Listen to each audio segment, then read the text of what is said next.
Bonjour à tous. Le processus de paix est parsemé de nouveaux obstacles sur le théâtre de la crise anglophone, alors que l'opinion publique nationale est informée des contacts préliminaires entre leaders séparatistes et le gouvernement. Le ministre de la Communication relève qu'il n'y a officiellement aucune négociation avec les sécessionnistes.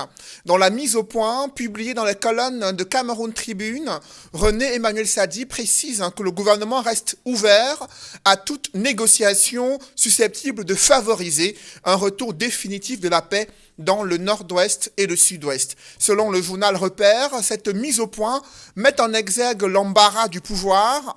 Le journal d'expression anglaise de Guardian Post s'interroge au regard des déclarations de Wilfried Tasson et Mancho BBC attestant que Sisiku Ayuk Tabe s'est déjà entretenu plusieurs fois avec le gouvernement sur l'éventualité d'un accord de cessez-le-feu sur le théâtre de la crise anglophone. Face au déni du gouvernement, la nouvelle expression tire la sonnette d'alarme. Les enlèvements de civils se multiplient sur le théâtre de la crise anglophone. Des exécutions extrajudiciaires et des affrontements armés continuent de faire de nombreux morts. Dès lors, des questions fusent. Qu'est-ce qui explique cette controverse autour des contacts préliminaires et négociations en vue d'une paix durable dans les régions anglophones? Quels sont les enjeux et les implications d'un cessez-le-feu? Dans ce registre de préoccupations figure l'équation d'une décentralisation à plusieurs inconnus.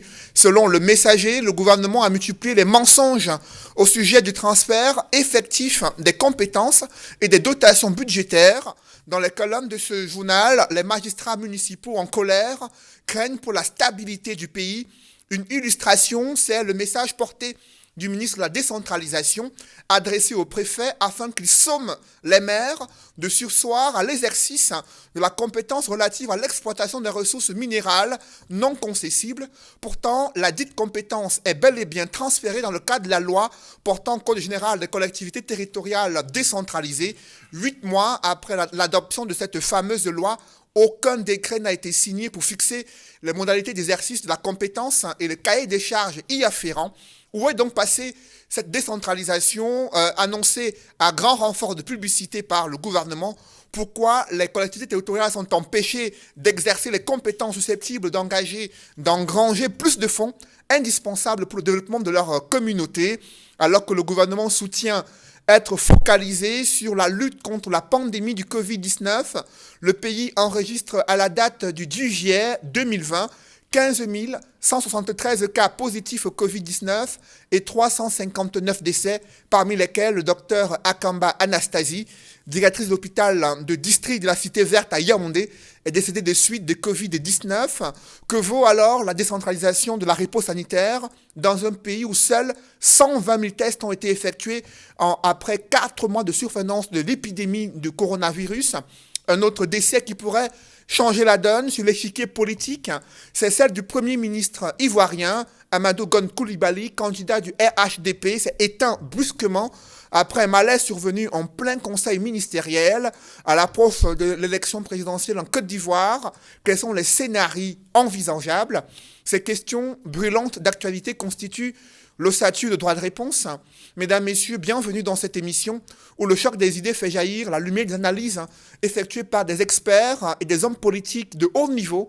Et pour cette nouvelle édition de droit de réponse, je reçois le professeur Pierre Alaka. Bonjour. Bonjour Cédric, merci de m'avoir invité. Cela faisait longtemps qu'on ne vous avait pas vu sur la scène médiatique. Merci d'avoir accepté notre invitation. J'avais pris un congé volontaire. Je précise que vous êtes professeur, expert en fiscalité, analyste également sur les questions politiques, les questions d'ordre économique. Merci d'être avec nous ce dimanche. Sur le plateau de droit de réponse, Edmond Cambia. Bonjour Edmond. Bonjour Cédric Noufélé. Je renouvelle mes amitiés et mon affection aux téléspectateurs fidèles de cette émission. Vous êtes consultant sur droit de réponse et l'un des éditorialistes pour le quotidien La Nouvelle Expression. Sur le plateau de droit de réponse ce dimanche, un militant du mouvement pour la renaissance du Cameroun représentant le MRC et ses alliés, Angelbert Lebon d'Achua. Angelbert Lebon, bonjour. Bonjour Cédric, bonjour à vos millions de téléspectateurs. Merci pour l'invitation. Je m'en voudrais de démarrer cette émission sans présenter mes sincères condoléances à un très grand combattant pour un Cameroun nouveau, qui s'appelle Raoul Fotso, qui a perdu son épouse et son bébé sur un lit d'accouchement. Je lui envoie ici tout mon soutien et je lui souhaite beaucoup de courage. Après vous, Angelbert Lebon d'Achua, sur le plateau de droit de réponse, le communicant du RDPC, le parti au pouvoir. Il est également avocat au barreau du Cameroun. Maître Georges Teghem, bonjour. Bonjour aux autres copanélistes. Bonjour à vos milieux de téléspectateurs. C'est un plaisir d'échanger avec vous. Merci de m'accueillir.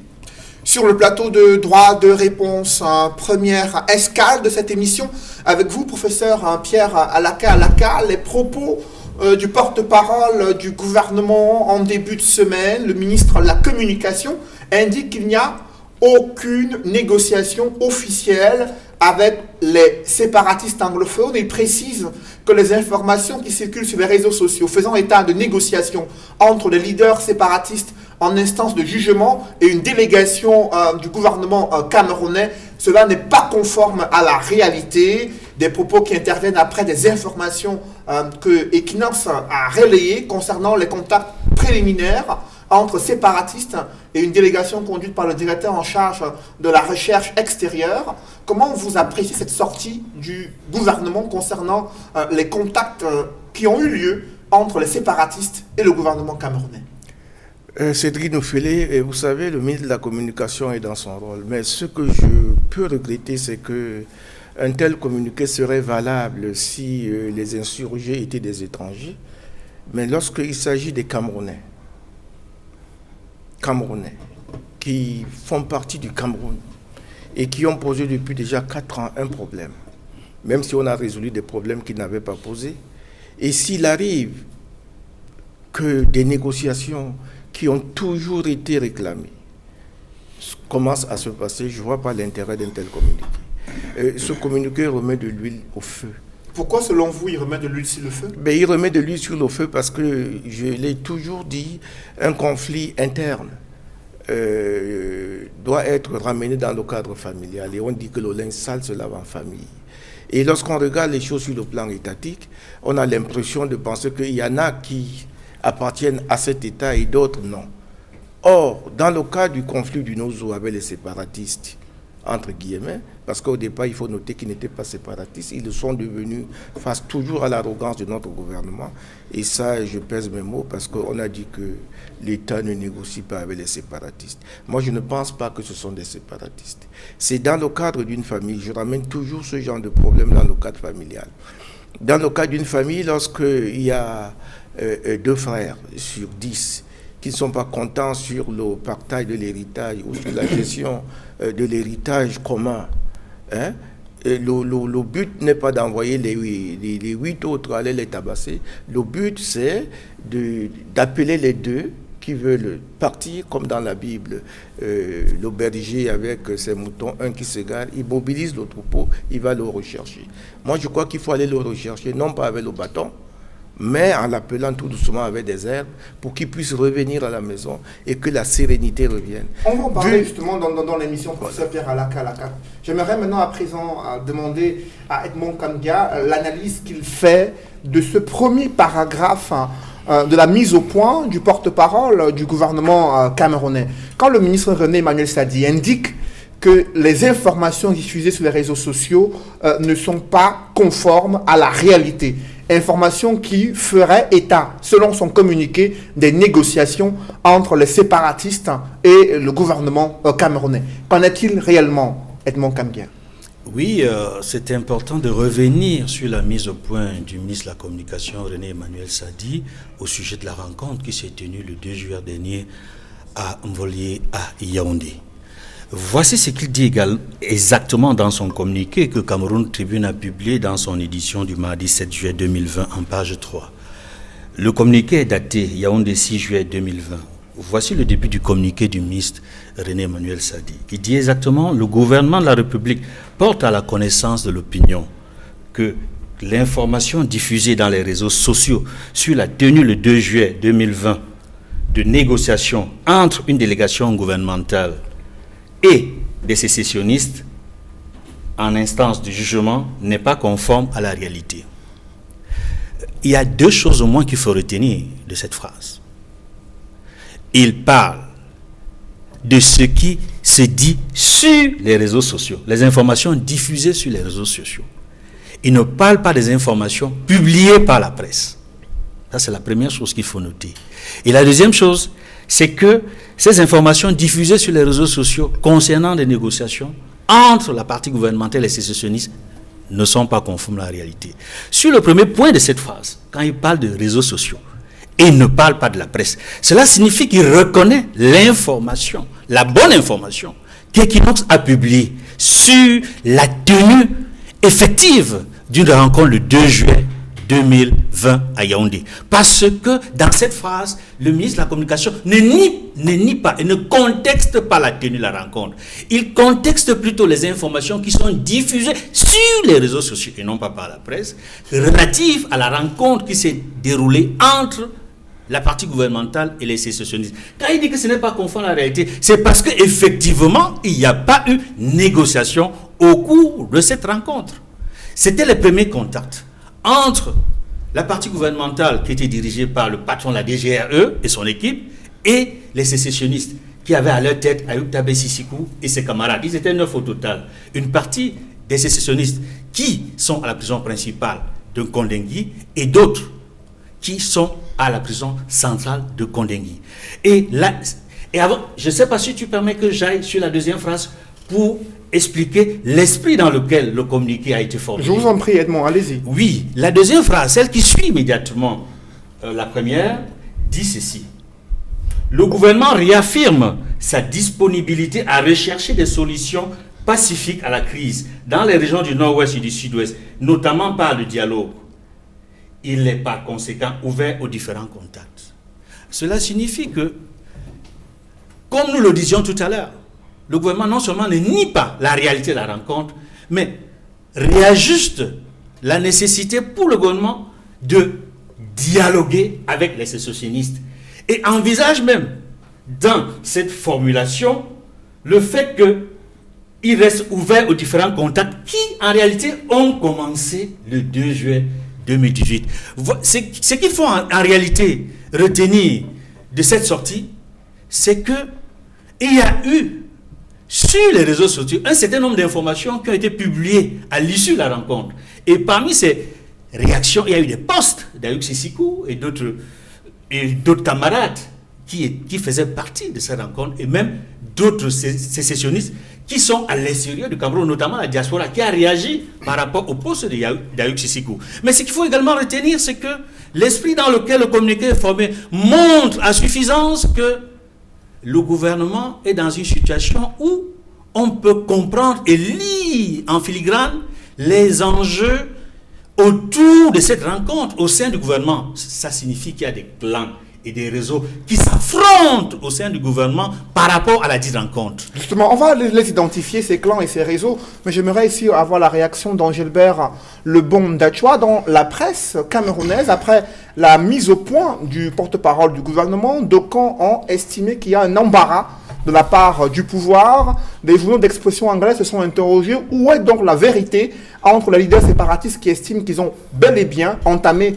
des discussions avec le gouvernement pour un cessez-le-feu, et de l'autre côté, le porte-parole du gouvernement qui donne le sentiment à certains Camerounais qu'il n'y a aucune négociation officielle.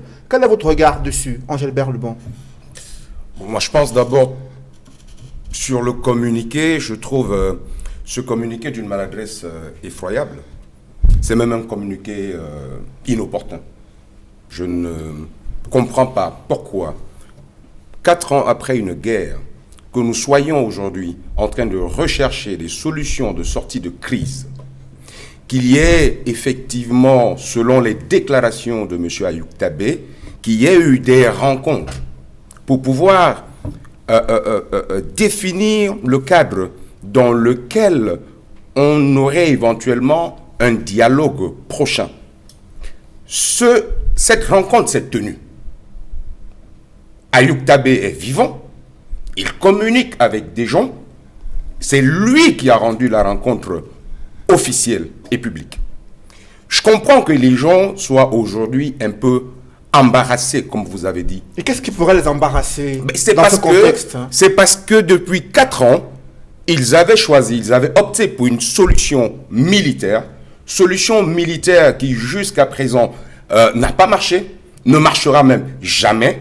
Et moi je dis, il n'y a pas de honte à reconnaître qu'on s'est trompé. La seule solution de sortie de crise est une solution politique. On l'a dit. Solution politique qui passerait bien évidemment par un dialogue inclusif, sincère et franc. Voilà. Je comprends qu'ils soient embêtés parce que 4 ans après des solutions militaires, rien n'a marché. Mais il n'y a pas de honte, comme je dis. Il n'y a pas de honte à reconnaître qu'on s'est trompé et envisager des solutions efficaces pour pouvoir sortir de crise. Après vous, Angelbert, Maître Georges Teguem, pourquoi ce déni du gouvernement sur la réalité des contacts préliminaires entre les mouvements séparatistes, une délégation conduite par le directeur en charge de la recherche extérieure, les services secrets du Cameroun? Pourquoi il y a ce déni de la réalité de ces contacts entre leaders séparatistes et gouvernement camerounais? Écoutez, moi je pense que tout c'est dans l'intérêt de la paix. Le gouvernement de la République est au service de la paix, le gouvernement de la République est au service d'un Cameroun uni et indivisible. Il me semble que le ministre de la Communication a communiqué, ce qui me paraît normal, parce que c'est le porte-parole du gouvernement, sa position est celle du gouvernement de la République. Et j'entends des clans au sein du gouvernement, peut-être les connaissez-vous, mais moi, le porte-parole du gouvernement, c'est le ministre de la Communication. Lorsqu'il communique, c'est la position du gouvernement de la République. Le gouvernement de la République réitère sa volonté d'aboutir à un règlement négocié. Je voudrais faire observer que j'ai entendu M. Ndachwa indiquer tantôt qu'on a choisi dès le début une option militaire. Moi, je pense que sa position n'est pas tout à fait exacte à la réalité. Parce que le président de la République, il me souvient lorsqu'il y a eu même des événements ici à Daïdo, il y a eu un problème et à l'occasion de la cérémonie des vœux à la présidence de la République, il avait rencontré M. Jean-Jacques Kindi. Et il lui avait posé le problème, il s'était entretenu avec lui du propre aveu de M. Kindi. Il lui avait dit, il faut régler ce problème de Daïdo. Et lorsque la crise anglophone a commencé, il me semble que le président de la République a mandaté là-bas le ministre Gaga Amanadji. Il a mandaté là-bas, je pense que le cardinal Toumi. Et il a mandaté là-bas pour régler toujours sur le terrain pacifique le premier ministre chef du gouvernement. Et dès que l'actuel premier ministre chef du gouvernement a pris les fonctions, il s'y est rendu et a indiqué la volonté du gouvernement de dialoguer. Il faudrait ici saluer également les efforts du gouvernement et saluer l'effort d'Equinox Télévision. Voyez-vous, il faut le dire, il y a quelques jours, un ministre de la République était à Equinox Télévision. C'est un effort considérable. C'est un effort d'Equinox Télévision que nous saluons. Et nous voulons inviter Equinox Télévision. Nous savons qu'ils savent bien ce qu'ils doivent faire, mais nous voulons les inviter à poursuivre dans cette voie pour accompagner le gouvernement à régler cette crise. Parce que le ministre Tasson, lorsqu'il vient sur Equinox Télévision, il parle en langue pour parler aux destinataires du message, avec une langue qui leur est propre. Pour nous, c'est un discours républicain, c'est un dialogue républicain, c'est conforme au pacte républicain que nous défendons, c'est conforme au pacte que le gouvernement de la République s'est doté, c'est conforme à l'esprit patriotique qui doit animer chacun d'entre nous. Je vais dire ce que j'ai toujours dit, c'est une crise camerounaise. Le Cameroun a ses problèmes comme d'autres pays et il appartient au Cameroun de les régler en sollicitant l'accompagnement des autres. Je vais, pour terminer, indiquer que également il y a eu un problème d'un journaliste assassiné. Le gouvernement de la République a mandaté ici un porte-parole de l'armée. L'armée qui habituellement est plutôt caractérisée par ce qu'on appelle la grande muette et le secret défense. Je parle sous le contrôle d'un professeur d'université. Le secret défense est de mise et opposable même au ministère public. Nonobstant cela, le gouvernement de la République est venu communiquer par le porte-parole du ministère de la Défense qui a utilisé Equinox Télévision. Et je loue encore cet effort d'Equinox Télévision. Je félicite Equinox Télévision pour sa participation à l'œuvre de construction de notre pays, pour l'esprit patriotique qui anime ces journalistes. Et je souhaite que cela se poursuive dans le cadre d'un règlement pacifique de cette crise qui nous oppose depuis quelques années. Et allant dans ce règlement pacifique, Maître Georges Teguem, le propos du ministre de la Communication suscite la controverse. D'aucuns estiment qu'il y a un déni de l'attitude du gouvernement, dans l'attitude du gouvernement.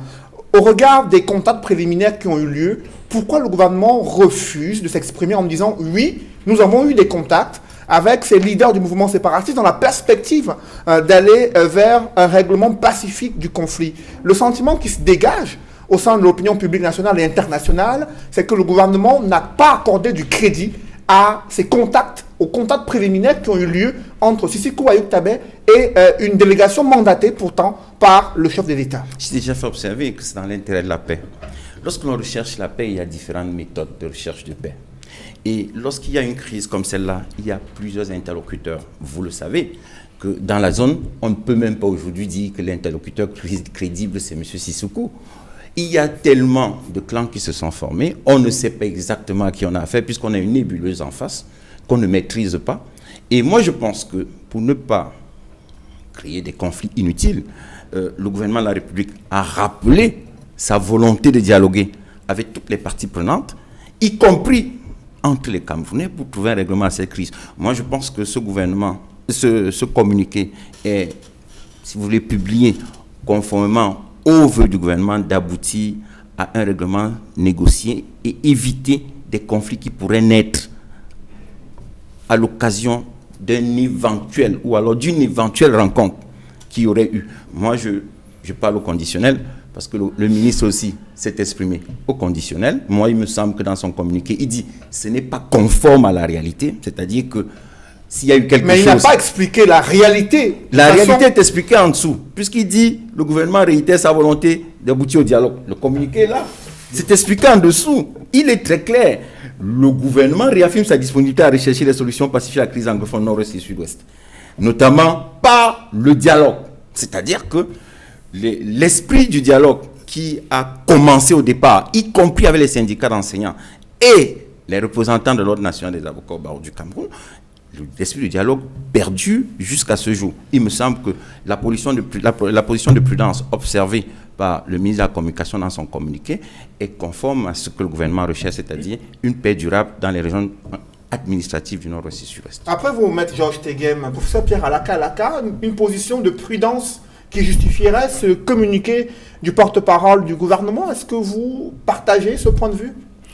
Ben moi, je ne vois pas d'où viendrait la prudence. Je suis parfaitement d'accord que, au fond, à l'arrivée de la lecture ou de l'écoute de ce communiqué, on se rend compte qu'il y a une volonté de dialogue qui a été sollicitée depuis très longtemps et qui commence à voir le jour. Et Georges me fait une impression extrêmement importante dans la mesure où les représentants du RDPC que nous avons l'habitude d'écouter manque parfois d'objectivité, mais je reconnais que, c'est vrai, c'est un avocat. Je reconnais que ce qu'il dit est fondamental. La paix n'a pas de prix. Alors, pourquoi il faut être prudent lorsqu'on veut rechercher la paix dans une famille? La prudence n'a pas de sens.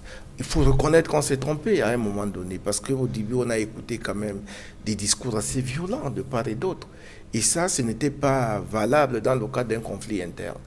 Et aujourd'hui, le ministre de la Communication doit être capable de dire, eh bien, Camerounaises, Camerounais, il y a qu'aujourd'hui, nous ne pouvons plus continuer dans la guerre. C'est entre nous que le conflit se situe. Nous allons engager des négociations avec les uns et les autres, même si nous reconnaissons que dans le terrain des combats, il y a beaucoup de factions. Et on va y aller par élimination. Nous commençons par Ayoub Tabé, qui est plus proche de nous parce que incarcéré, facilement retrouvable. Eh bien, on va y aller. Que les uns et les autres nous prêtent la main pour que notre pays retrouve la paix. C'est ce discours que moi, je trouverais, de mon point de vue, extrêmement audible de la part des uns et des autres pour que notre pays retrouve cette paix tant recherchée. On ne peut pas accepter un pays qui déjà est violenté par la crise économique qui n'a pas cessé de nous ténailler l'économie, par des crises de part et d'autre à l'Est, à l'extrême nord, et accepter encore qu'une partie du pays se détache, créer un autre conflit interne à l'intérieur du pays pour appuyer ce que j'ai dit. Non, le gouvernement doit arriver à un stade où il faut parfois faire le mea culpa. Et je suis parfaitement d'accord avec M. Dachua qui dit qu'il y a des factions à l'intérieur du gouvernement qui pensent que la paix doit être retrouvée par les armes pour empêcher prochainement une éventuelle récidive dans un autre coin de la République. Non, ce n'est pas ça. Après vous, professeur Pierre Alaka, Edmond Kangia a mené ses investigations au sein du Sérail pour identifier ces clans qui se formeraient pour empiéter sur le processus allant vers la paix durable dans le nord-ouest et le sud-ouest, ce qui expliquerait la mesure de prudence de la part du porte-parole du gouvernement, Edmond Kamia. Quels sont ces clans qui se forment après l'annonce des contacts préliminaires entre les mouvements séparatistes conduits par Sissoko Ayoutabé et la délégation camerounaise conduite par le directeur en charge de la recherche extérieure, les services secrets du Cameroun? Il y a effectivement plusieurs réseaux et clans qui se forment, qui existent au sein du gouvernement en relation avec le problème anglophone qui s'est transformé en crise anglophone et en guerre civile dans le nord-ouest et le sud-ouest. La formulation même du communiqué du ministre René Sadi nous montre bien qu'il lui était plus simple pour lui de dire qu'il s'est bel et bien tenu une rencontre le 2 juillet dernier à Yaoundé. Mais le fait d'utiliser des circonlocutions, une expression qui peut susciter des malentendus, et comme ça suscite effectivement la controverse, montre son souci de protéger les clans qui s'affirment, qui ont des enjeux à défendre au sein de cette crise, de cette question qui est devenue une guerre. Donc, c'est vraiment le diplomate qui a écrit ce communiqué. Parce que là, il essaie de ménager les différents clans et réseaux au sein du gouvernement sur cette question-là. Et c'est dans la deuxième phrase que je vais vous lire, que vous comprendrez pourquoi il y a effectivement des clans. Il dit, il est par conséquent ouvert, c'est-à-dire le gouvernement, il est par conséquent ouvert aux différents contacts, initiatives et propositions allant dans le sens du respect de l'unité nationale et de l'intégrité territoriale du Cameroun. Quand il parle des différents contacts, initiatives et propositions, c'est parce que René Emmanuel Sadi dit très bien que dans le passé, il y a eu des initiatives, et notamment même des initiatives encouragées par le gouvernement, notamment l'initiative suisse, dont on ne parle plus beaucoup. Et il y a un clan au sein du gouvernement qui parraine l'initiative suisse, qui avait permis d'ouvrir à travers la médiation suisse une opportunité de dialogue entre une partie de la délégation gouvernementale et des responsables de la diaspora qui étaient les représentants des branches politiques de certains mouvements sécessionnistes. Donc au sein du gouvernement, le premier clan, c'est celui-là qui, au sein de la présidence, je ne vais pas donner le nom, il y a un clan au sein du secrétariat général de la présidence de la République, parraine l'initiative suisse, et qui ne comprend pas qu'on n'ait pas pu continuer avec l'initiative suisse, et qui a des réserves et des appréhensions au cas où on oublierait la médiation suisse au profit d'autres types de négociations. Ça, c'est le premier clan. Donc, René Emmanuel Sadi ménage cette initiative qui a commencé et qui ne s'est pas poursuivie. Le deuxième réseau est constitué de ce que l'on pourrait qualifier des faucons du gouvernement. C'est-à-dire des membres du gouvernement qui, depuis le début de la crise, ont toujours nié la réalité du problème anglophone. Qui ont nié ce problème qui s'est transformé en crise anglophone. Qui ont nié le fait que si cette crise anglophone n'est pas résolue de manière pacifique, on va arriver à la guerre. Aujourd'hui, ces faucons du gouvernement sont là. Ils sont connus. Ce sont ceux qui ont toujours dit on ne négocie pas avec les terroristes. Il n'y a pas de problème anglophone. Je ne vais pas donner de nom, mais ils sont connus. Quand je décris ainsi le mode de fonctionnement de ce clan et réseau, il y a plusieurs ministres au sein du gouvernement qui ont dit il n'y a pas de problème anglophone, il n'y a pas de crise anglophone, mais je peux quand même, parce qu'il faut rester dans la réalité des faits par rapport aux déclarations qui ont été formulées par certains ministres. Le ministre de l'administration territoriale fait partie des faucons du gouvernement qui ont dit qu'il n'y a pas de problème anglophone. Et on a eu l'occasion, sur le terrain, comme dans ces différentes rencontres avec la presse, il a toujours nié la réalité du problème anglophone. Laurent Esso a nié, le ministre de la Justice, Garde des Sceaux, a nié l'existence du problème anglophone. Le troisième de ce clan qui a nié le problème anglophone, lorsqu'il était ministre porte-parole du gouvernement, s'appelle Issa Chiroma. Mais à son corps défendant, c'est le seul de ce camp qui, à un moment donné, a dit « Je présente mes excuses, je reconnais. » Et c'était dans une interview, ici, à La Vérité en face, à Equinox Télévision, il disait « Au début, je ne reconnaissais pas le problème anglophone, mais je réalise qu'avec l'évolution de la situation, il existe effectivement un problème anglophone, une crise anglophone, et il est important de résoudre pacifiquement ce conflit. » C'est le seul de ce camp des faucons qui a estimé qui a évolué dans sa position. Il y a un troisième camp au sein du gouvernement qui ne s'affiche pas beaucoup, mais est très présente dans les manœuvres au sein du gouvernement qui visent à démontrer que ce sont eux qui sont les vrais élites et représentants des régions du nord-ouest et du sud-ouest et qui s'activent au quotidien pour que les solutions qui visent à régler pacifiquement le conflit n'aboutissent pas. Parce que si cette option de médiation, de dialogue réussit, parce qu'en cela ils se rejoignent des Faucons, ils n'auront plus voix au chapitre. Parce qu'ils estiment que eux, ils sont les représentants du gouvernement pour les régions du nord-ouest et du sud-ouest. On les a souvent vus sur le terrain, par la force du décret.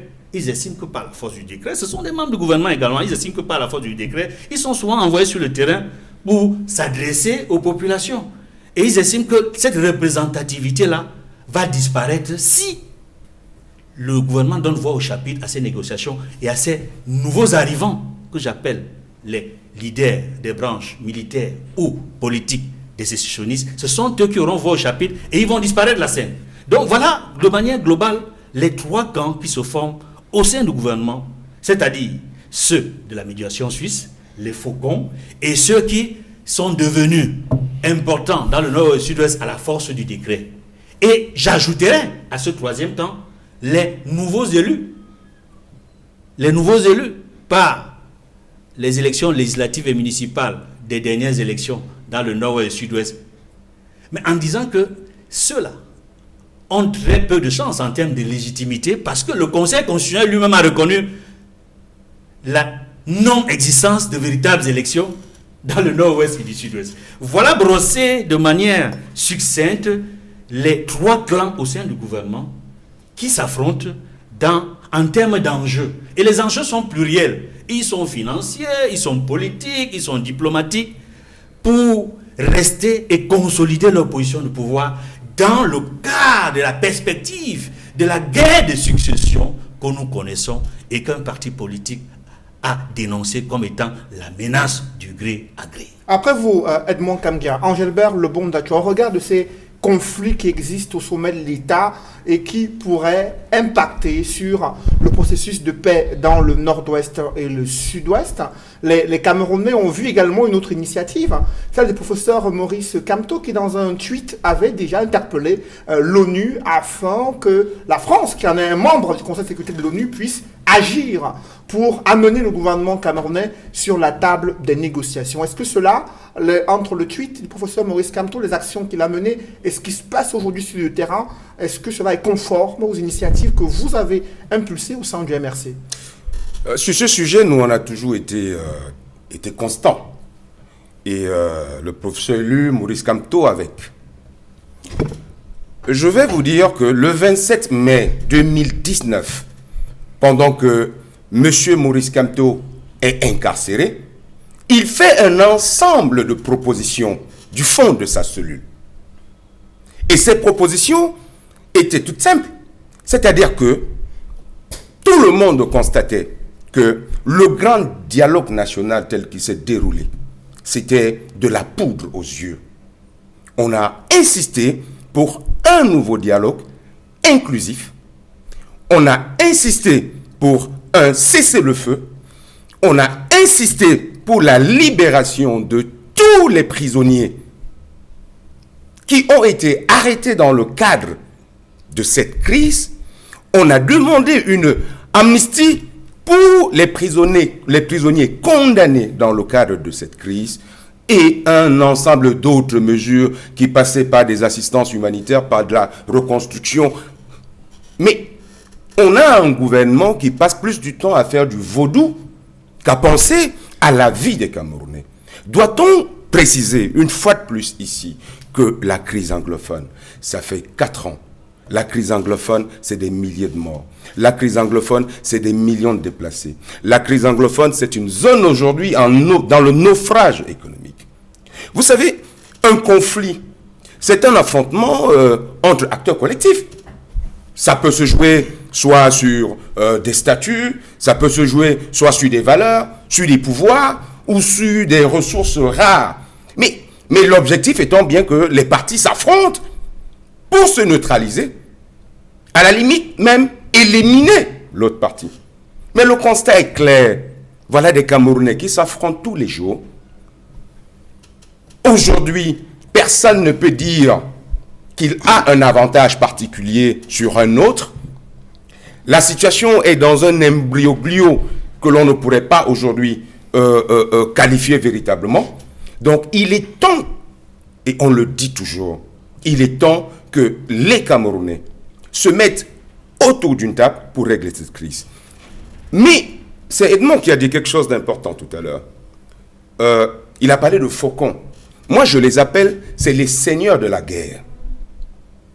Cette guerre profite à de nombreuses personnes qui ne souhaitent pas la voir arrêtée. C'est-à-dire, c'est des gens qui n'ont aucun souci pour le sang des Camerounais versé tous les jours depuis 4 ans. Ce qui les intéresse, eux, c'est défendre leur position et démontrer qu'ils avaient raison pour une solution militaire adoptée dès le départ, même si M. Tegem ne veut pas l'accepter. Mais pourtant, on a vu ces membres du gouvernement tous être mobilisés aux côtés du président de la République pour aller dans le nord-ouest et sud-ouest, à la fois pour distribuer des denrées alimentaires dans le cadre de ce projet d'assistance humanitaire, mais également pour apporter des réponses sur le plan judiciaire aux préoccupations posées par les différentes corporations existantes dans le nord-ouest et le sud-ouest. Est-ce que cela ne traduit pas cette volonté de la part de ces ministres, membres du gouvernement, d'aller dans le sens d'une paix durable dans ces régions? Non, je ne crois pas du tout. Vous savez, il y a des actions, des solutions cosmétiques. Ils n'y croient pas eux-mêmes. Ils n'y croient pas. Ils ne croient pas aujourd'hui à un dialogue. Mais comme on est dans un conflit, ce qui ramènera les gens à la table, surtout le gouvernement, parce que du côté des belligérants, on a bien vu depuis très longtemps, que ce soit à travers Ayouk Tabé, que ce soit à travers les manchots Bibixi, que ces gars aujourd'hui tendent la main. Ils ont tendu la main il y a longtemps, mais le gouvernement n'a jamais voulu prendre cette main. Le chef de l'État leur a demandé de déposer les armes et de rentrer dans le comité de désarmement, démobilisation et réintégration. C'est la voie que le chef de l'État a tracée pour ces groupes armés séparatistes. Est-ce que ce n'est pas aussi là, aussi un geste de la part du pouvoir en place? Non, mais ça c'est de la charrue avant les bœufs. Vous demandez à quelqu'un avec qui vous êtes en conflit armé de déposer les armes, vous lui avez dit quoi pour qu'il dépose les armes? Vous lui demandez de déposer les armes pour aller rejoindre un DDR. Le DDR pour lui c'est quoi? Il vous a posé un problème. Il a malheureusement pris des armes, ce que nous avons tous condamné. Qu'est-ce qu'on lui dit aujourd'hui pour qu'il dépose les armes? On ne peut avoir des solutions efficaces que si tout cela est encadré dans le cadre d'un dialogue. C'est le b.a.-ba, c'est le préliminaire. Au nom de quoi est-ce qu'ils vont déposer les armes? Nous avons condamné évidemment le fait qu'ils aient pris les armes. Mais il faut bien, pour qu'on arrive aujourd'hui à des solutions de paix, il faut, et je vais le dire, peut-être des milliers de fois s'il le faut, il faut un dialogue. Et c'est le prof tout à l'heure qui parlait. Il disait, il est temps, franchement, qu'on apaise nos cœurs, qu'on se dise, cette guerre, cette sale guerre n'a que trop duré. À un moment donné, il faut qu'on fasse le constat que personne ne gagnera à ce rythme. Mais c'est tout le Cameroun qui perdra. C'est des Camerounais qui mourront. C'est une partie de notre pays qui sera immobilisée. Allez aujourd'hui dans le nord-ouest et le sud-ouest, les gens vivent avec la peur dans le ventre. Ils vivent avec la peur dans le ventre.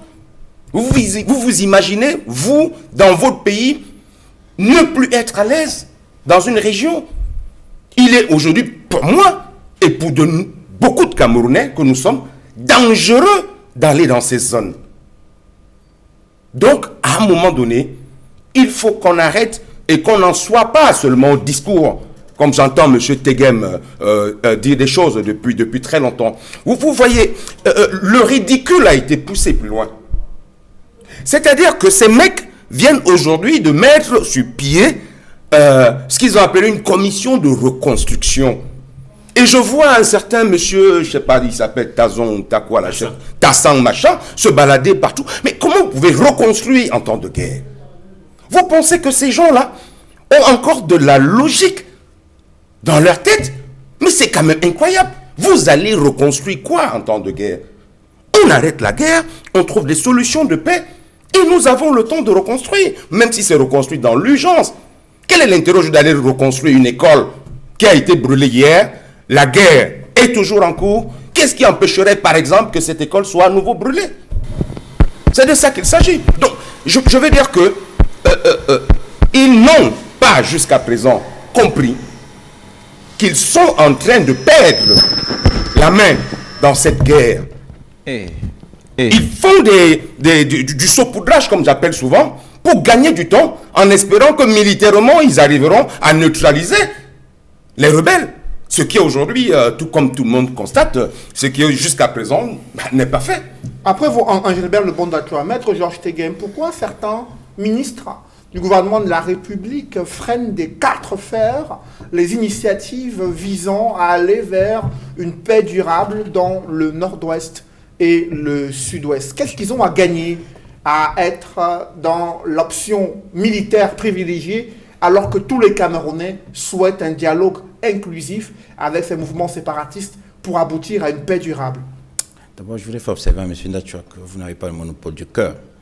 Dieu seul sait que nous aussi, on aime les populations du nord-ouest et du sud-ouest. Le gouvernement de la République... Ça ne se voit pas beaucoup. Hein. Le gouvernement de la République aussi. M. Ndatua, nous avons mis en place une série de mesures, une batterie de mesures pour montrer notre esprit patriotique, notre volonté d'aboutir à un règlement négocié de cette crise. Pour quel résultat? Dès le début. Je ne vous ai pas interrompu, je comprends pourquoi si à chaque fois je dois vous répondre, c'est un problème. Je pensais que vous me diriez, taisez-vous quand je parle. Non, écoutez, je n'ai pas le droit de vous le en dire. prie, messieurs. Maître Georges Teghem, je suis très respectueux, M. Ndatua, sauf que moi je ne vous ai pas interrompu, vous êtes en train de... Vous avez la parole, Maître Georges Teghem, allez-y. Je voudrais quand même indiquer que je suis surpris d'apprendre à l'occasion de ce débat qu'il y a des clans au sein du gouvernement. Je ne suis pas informé de cela. J'avoue que je l'apprends à l'occasion de ce débat. Ce que je sais, c'est qu'un gouvernement, c'est la solidarité gouvernementale. Un gouvernement, c'est une équipe. Et le gouvernement de la République a un porte-parole. Il a communiqué, c'est la position du gouvernement de la République. Il n'y a pas une autre position du gouvernement de la République. Vous avez notamment, je ne sais pas, M. Ndatua, je pense, ou alors votre consultant, le consultant, a évoqué des ministres et les a nommés. Je voudrais faire observer qu'en ce qui concerne le ministre d'État, ministre de la Justice, garde des Sceaux, il a fait traduire les actes uniformes en anglais, démontrant sa volonté de régler un problème qui était posé. Oui, parce que c'était un problème qui était posé au départ. Il a mis en place, ou alors il a participé à l'œuvre de mise en place de la section spécialisée à l'ENAM, et il a mis en place une section judiciaire de common law à la Cour suprême. Il me semble que dans son domaine, il a démontré sa volonté d'aboutir à un règlement négocié de la crise par des actes concrets. En ce qui concerne le ministre Tangandji, moi je sais que c'est l'un des rares ministres qui s'est rendu pratiquement chaque mois. Et pour moi, c'est un monsieur qui est très volontaire, il veut régler un problème. On peut interroger ses méthodes, parce que comme toute œuvre humaine, elle n'est pas parfaite. Il a forcément des endroits où il peut s'être trompé. Mais moi, je pense que lorsqu'on discute des êtres humains, j'ai fait toujours très attention parce que je sais que même moi qui parle aujourd'hui, je peux me tromper. Et je sais que dans la vie, lorsqu'on parle d'un être humain, il ne faut toujours pas le prendre dans un jour qui n'est pas le sien. Parce que c'est la plus grave insulte qu'on peut faire à l'être humain, c'est le prendre dans un jour qui n'est pas le sien. Lorsque vous êtes dans un jour qui n'est pas le vôtre, vous pouvez avoir un propos qui est un peu excessif, mais il faudrait que l'on pense plutôt à ce que vous aviez dit un autre jour pour aboutir à un règlement négocié de cette crise. Parce que c'est ça qui nous intéresse. C'est que nous ne sommes pas ici pour venir dire le professeur élu ou je ne sais pas ce que j'ai entendu là tout à l'heure. Pour nous, ce n'est pas ça qui nous intéresse. Ce qui nous intéresse, c'est que le dialogue se poursuive, que nous, ici, sur ce plateau, lorsque nous communiquions, que dès qu'un mot de notre communication peut remettre en cause l'unité nationale et l'intégrité du territoire, que chacun d'entre nous observe une certaine réserve. Parce que, voyez-vous, c'est un esprit patriotique qui doit nous animer. Lorsqu'on me dit que les gens du Nord-Ouest qui ont décidé de faire la guerre, d'abord, moi je ne pense pas que ce soit une guerre, je pense que c'est une crise entre Camerounais, parce que le mot guerre pour moi est un peu excessif. Je pense que c'est une crise entre Camerounais qu'il nous appartient entre nous de régler. Lorsque l'on me dit que pourquoi le gouvernement a mis le CNDDR alors qu'il y a la guerre, Je dis, mais ça, c'est un pas vers le règlement de la crise. Les autres qui sont également camerounais, dans un élan patriotique, ils devaient aussi, comme certains l'ont fait, et d'ailleurs très nombreux, ils ont intégré le CNDDR et ça coûte à l'État du Cameroun qui est en train de travailler pour les réinsérer dans la société. Donc, croyez-moi, si le gouvernement seul prend des initiatives et qu'en face, il n'y a pas d'initiative allant dans le même sens, il est difficile de régler la crise. Si le président de la République, malgré sa volonté, d'ailleurs, c'est un devoir républicain qu'il a, puisque de par la Constitution, il doit assurer, il a le devoir de veiller sur l'intégrité du territoire. Et il l'a même dit à l'occasion de ses discours, que la préservation de l'intégrité du territoire, c'est mon devoir et je le sais. Et il met en place une batterie de mesures. Maintenant, on nous dit, comme l'a dit M. Ndachwa tout à l'heure, dialogue, dialogue, dialogue. Monsieur, il ne suffit pas de faire des incantations. Le dialogue, c'est ce que nous sommes en train de faire. Et je voudrais faire observer, c'est le dialogue, M. Ndachwa. Et oui, monsieur, vous croyez que le dialogue, c'est quoi? C'est un dialogue républicain avec une approche participative. Ce que j'admire, c'est le sérieux avec lequel vous le dites. Mais monsieur, vous croyez que le dialogue... Excusez-moi, pour vous, le dialogue, c'est qu'on se réunisse à Yaoundé? Vous vous trompez, monsieur. Le dialogue est construit. Je vous en prie, messieurs. Mais pourtant, Maître Georges Tegem, il y a eu un grand dialogue national qui a été mis en place dans le souci de répondre aux préoccupations des populations du nord-ouest et du sud-ouest. 9 mois, 10 mois après, le gouvernement a des contacts préliminaires avec des leaders séparatistes qui auraient dû être à ce fameux grand dialogue national.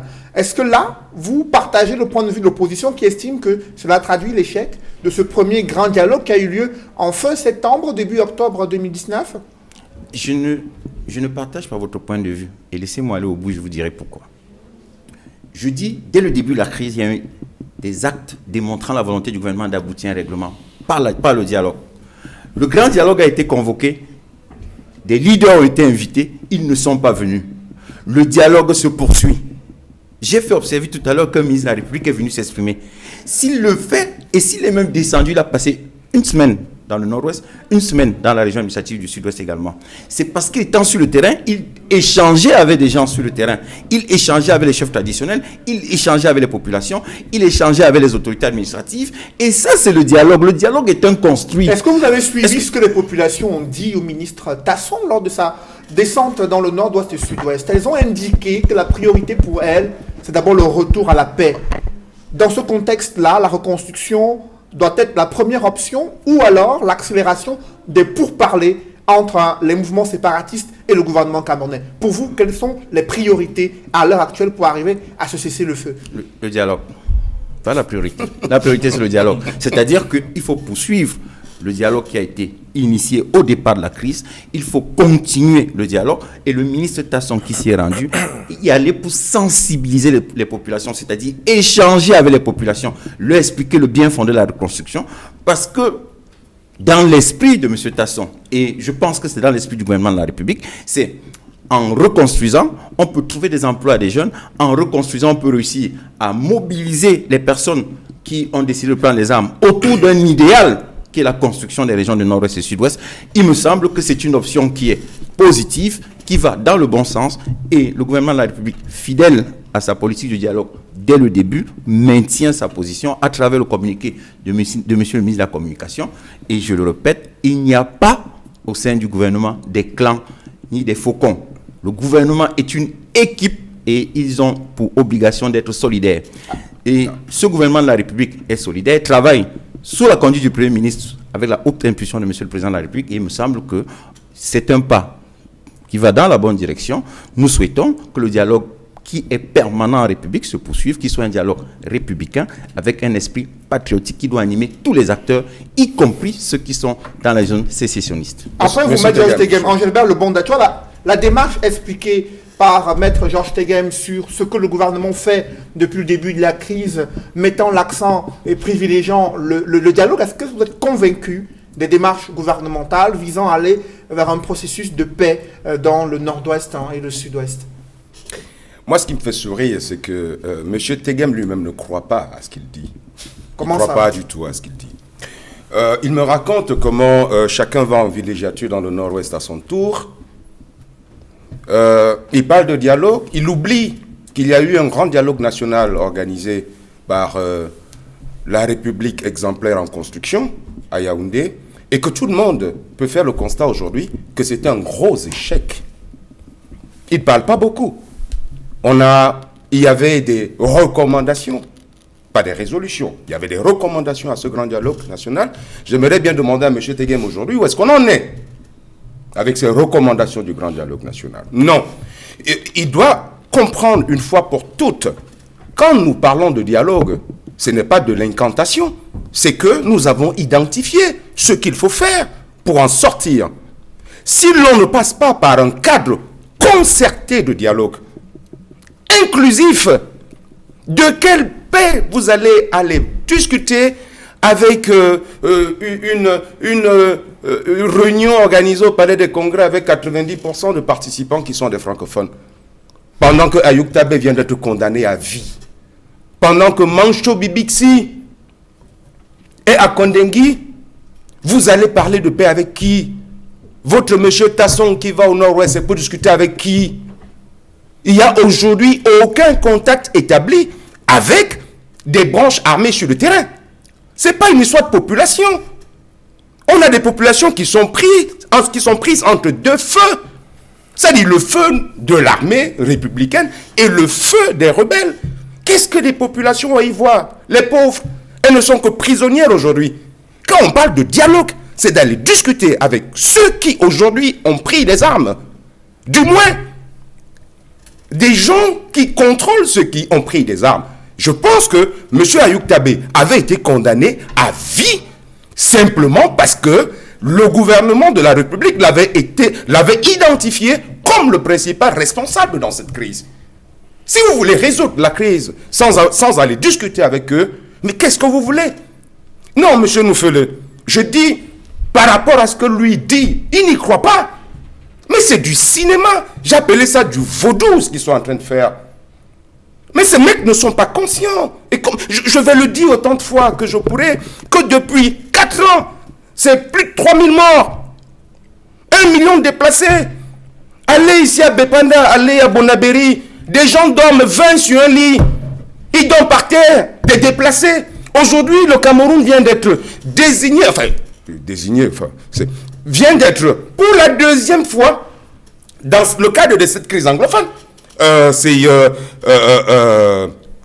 le Conseil norvégien pour les réfugiés qui vient de classer la crise anglophone comme étant la crise la plus négligée au monde pour la 2e année consécutive. Qu'est-ce qu'il faut qu'on fasse pour que ces gens prennent conscience que le sang des Camerounais, même si ce n'est qu'un seul Camerounais, qui est versé sur le fait d'une incompréhension qui, au départ, était présentée comme une crise anglophone. Mais vous êtes surpris qu'on cite les noms, mais ces gens ont agi en public, M. Atangandi. Aller de plateau en plateau pour dire qu'il n'y a pas de problème anglophone. Et nous expliquer un ensemble de choses. On a eu un problème qui est devenu une crise. Même dans la crise, vous n'avez pas su gérer. Et aujourd'hui, c'est une guerre, je suis désolé. Vous ne voulez pas accepter l'expression, mais il n'y a pas un autre terme aujourd'hui pour désigner ce qui se passe dans le nord-ouest et le sud-ouest. C'est une guerre, M. Teguem. C'est une guerre. Prenez-en conscience. Et la situation sécuritaire dans le nord-est et le sud-ouest préoccupe la communauté internationale. Edmond Kambia, comment a-t-elle réagi, les différentes chancelleries, lorsque le ministre de la Communication a indiqué que les négociations officielles ne sont pas conformes à la réalité? Comment la communauté internationale a-t-elle réagi après cette position du porte-parole du gouvernement du Cameroun? Avant de répondre à cette question, je voudrais dire à Maître Georges Teguem, dont j'admire le brillant plaidoyer pour les ministres Faucon, que ce qu'il a dit est largement insuffisant pour dédouaner ces ministres Faucon. Vous avez dit tout à l'heure, et ça je le reconnais, en ce qui concerne le ministre de la Justice, garde des Sceaux, qu'il a fait des efforts pour répondre aux doléances sectorielles des avocats, notamment au niveau de la traduction en anglais des textes qui étaient en français au WADA. Et ça, je le reconnais, il y a un effort qui a été fait par le ministre de la Justice dans ce sens. Mais c'est largement insuffisant pour le dédouaner d'appartenir au groupe des Faucons. Je vais vous prendre un exemple, parce que c'est important de donner des exemples toujours. et de présenter des faits. Pour les deux ministres que vous avez cités, me répondant en ce qui concerne le ministre de l'administration territoriale et le ministre de la Justice, je vais rappeler que le ministre Laurent Esso est le patron de la région du RDPC dans le littoral. Et je vais vous dire que lors d'une réunion qu'il a présidée à la maison du parti, j'ai lu et vu, c'était un dimanche, des pancartes et des banderoles où on lisait « Il n'y a pas de problème anglophone, il n'y a pas de francophone, il n'y a pas d'anglophone, il n'y a que des Camerounais. » Si vous me dites que ce que j'ai lu là, et dont j'ai encore des images, ne le classe pas dans la liste de Faucon, je vous dirais qu'il y a un problème de compréhension. Il y a un problème au niveau de la perception et de la qualification des faits. J'ai dit, j'ai vu, pas de problème anglophone, pas de francophone, pas d'anglophone, il n'y a que des Camerounais. Mais M. Georges Teguel, nous parlons en français ici parce que nous sommes francophones dans la zone francophone. Et nous savons qu'il y a les anglophones dans les régions du nord-ouest et du sud-ouest. On ne peut pas nier une réalité historique qui est encore présente. Il y a des francophones et des anglophones au Cameroun.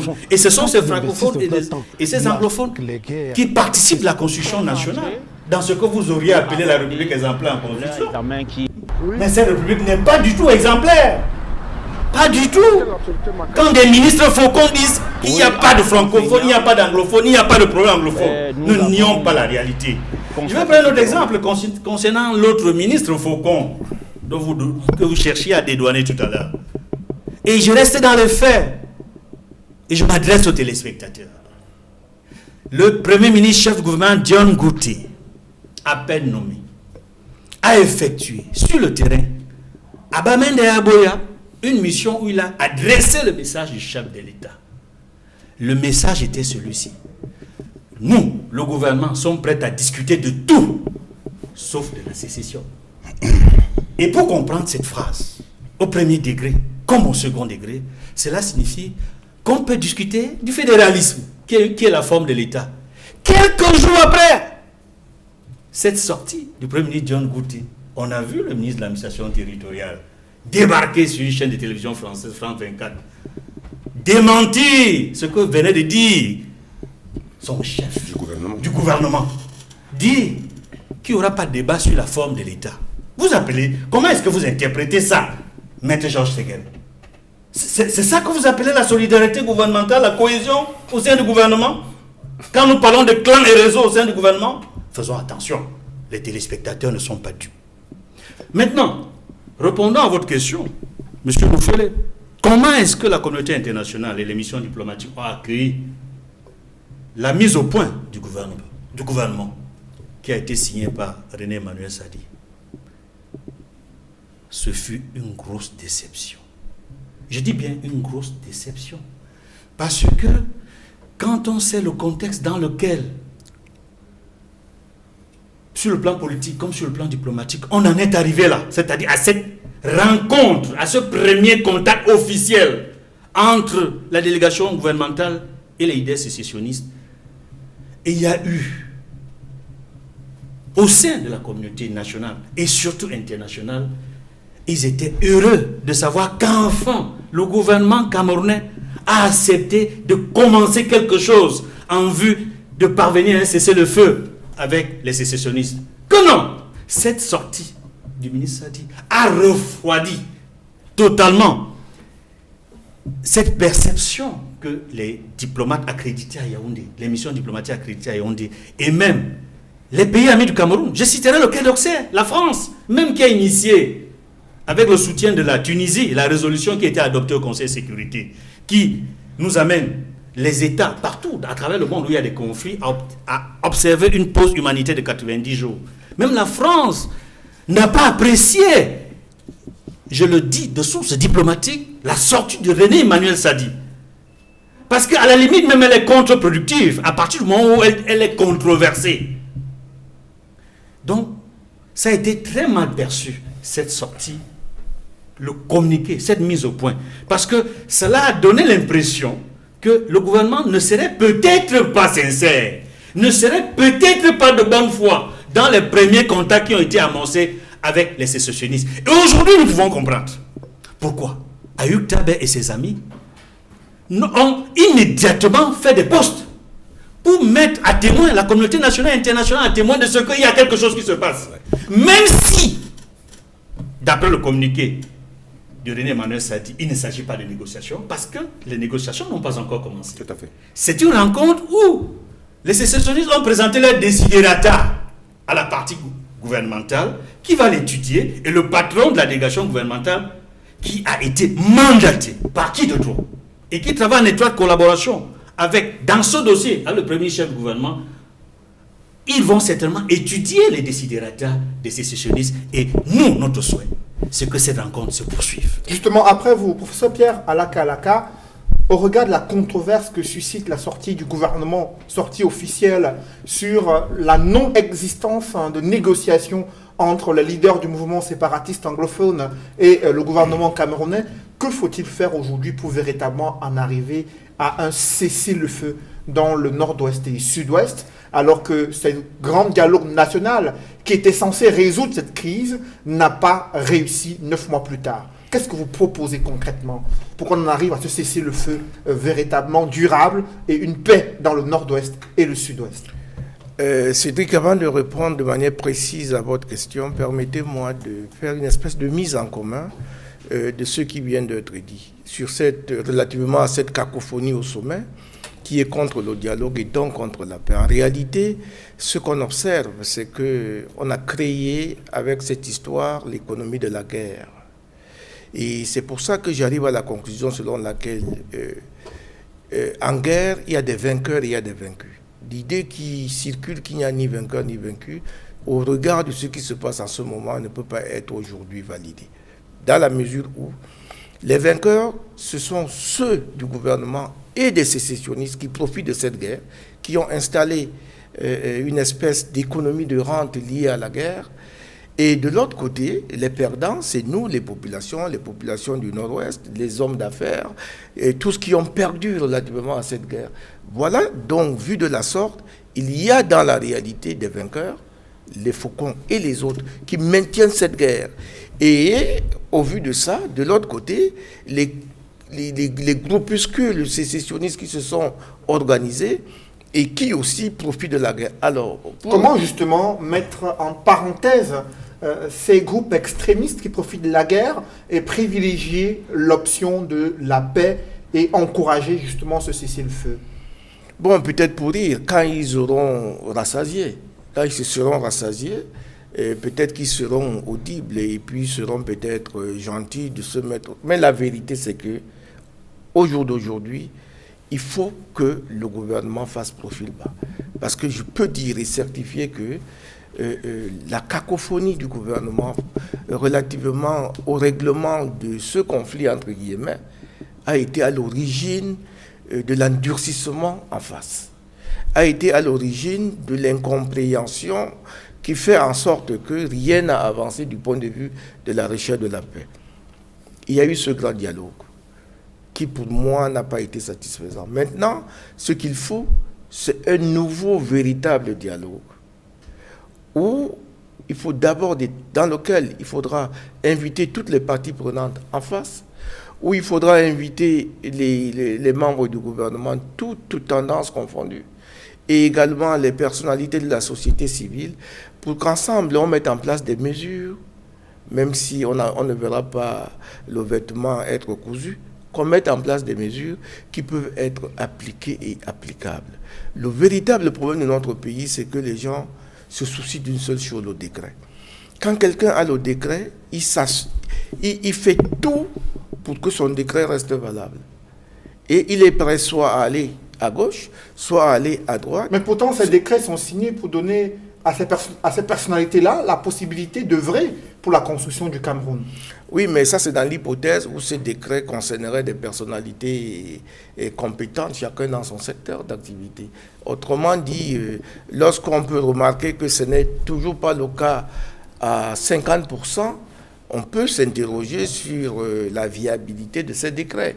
Et puis, il ne faut jamais oublier que le décret n'obéit à aucune logique rationnelle, à aucune donnée qui permet de certifier que celui qui bénéficie du décret est en possession de tous ses moyens pour être utile non pas à celui qui l'a nommé, mais à la nation tout entière dans le poste pour lequel il est appelé à servir. Voilà le problème que nous avons aujourd'hui dans notre pays.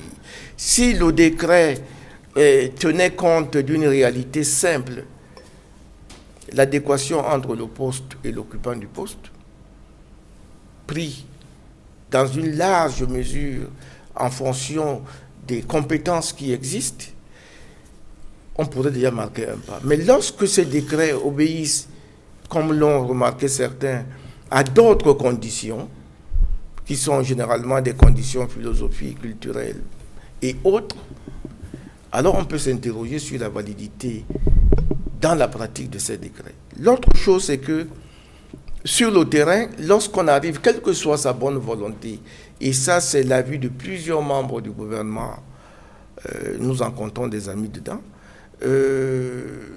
lorsqu'on arrive là, on a l'impression qu'on vient de rentrer dans un cercle où on vous demande de faire.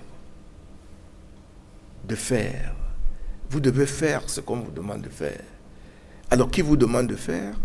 Comme il n'existe pas des cadres de concertation permanente au plus haut niveau, eh bien, chacun peut inventer une histoire et parler de ce que nous connaissons tous, les hautes instructions.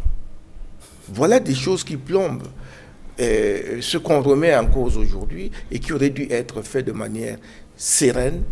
La cohésion gouvernementale, de mon point de vue, n'existe pas.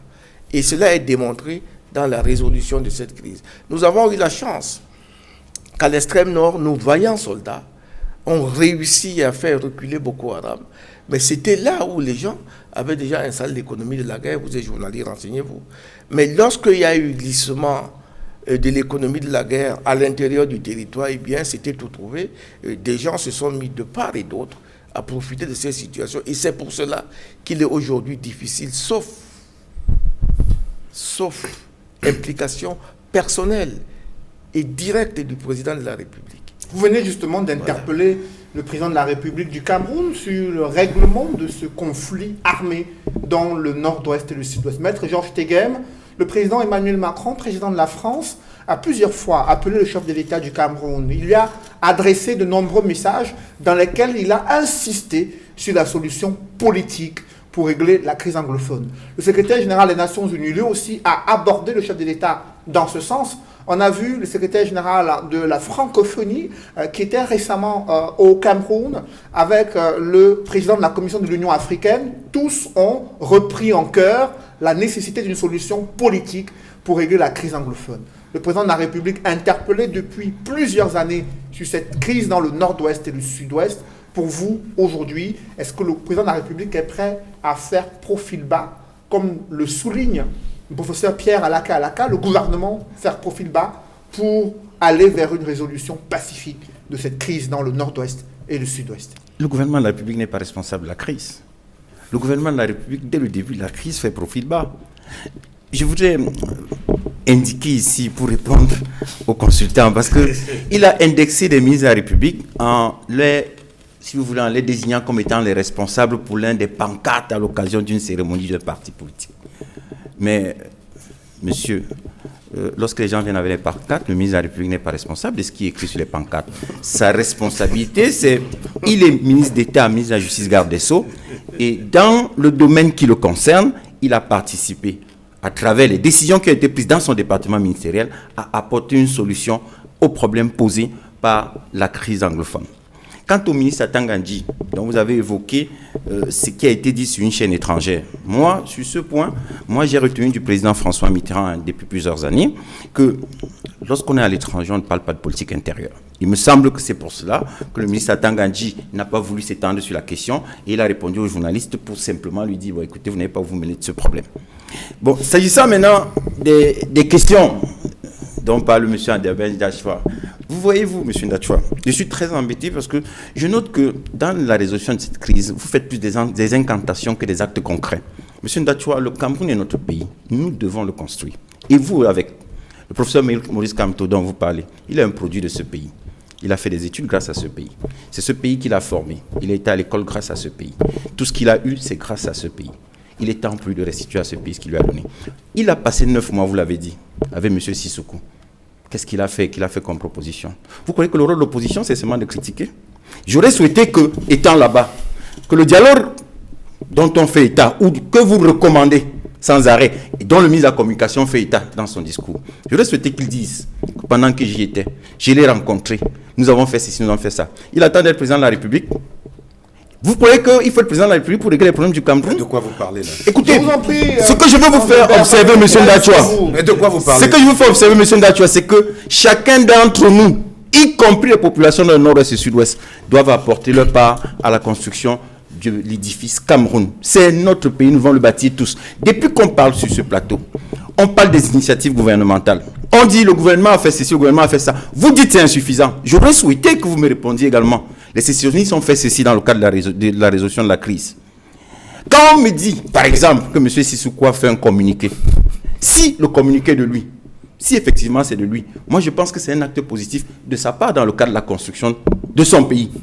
Si effectivement le communiqué est de lui, il me semble que c'est un acte positif parce que lui, il fait un effort pour aller dans le sens du règlement de la crise. Et ça, si c'est de lui, je vais saluer cette initiative.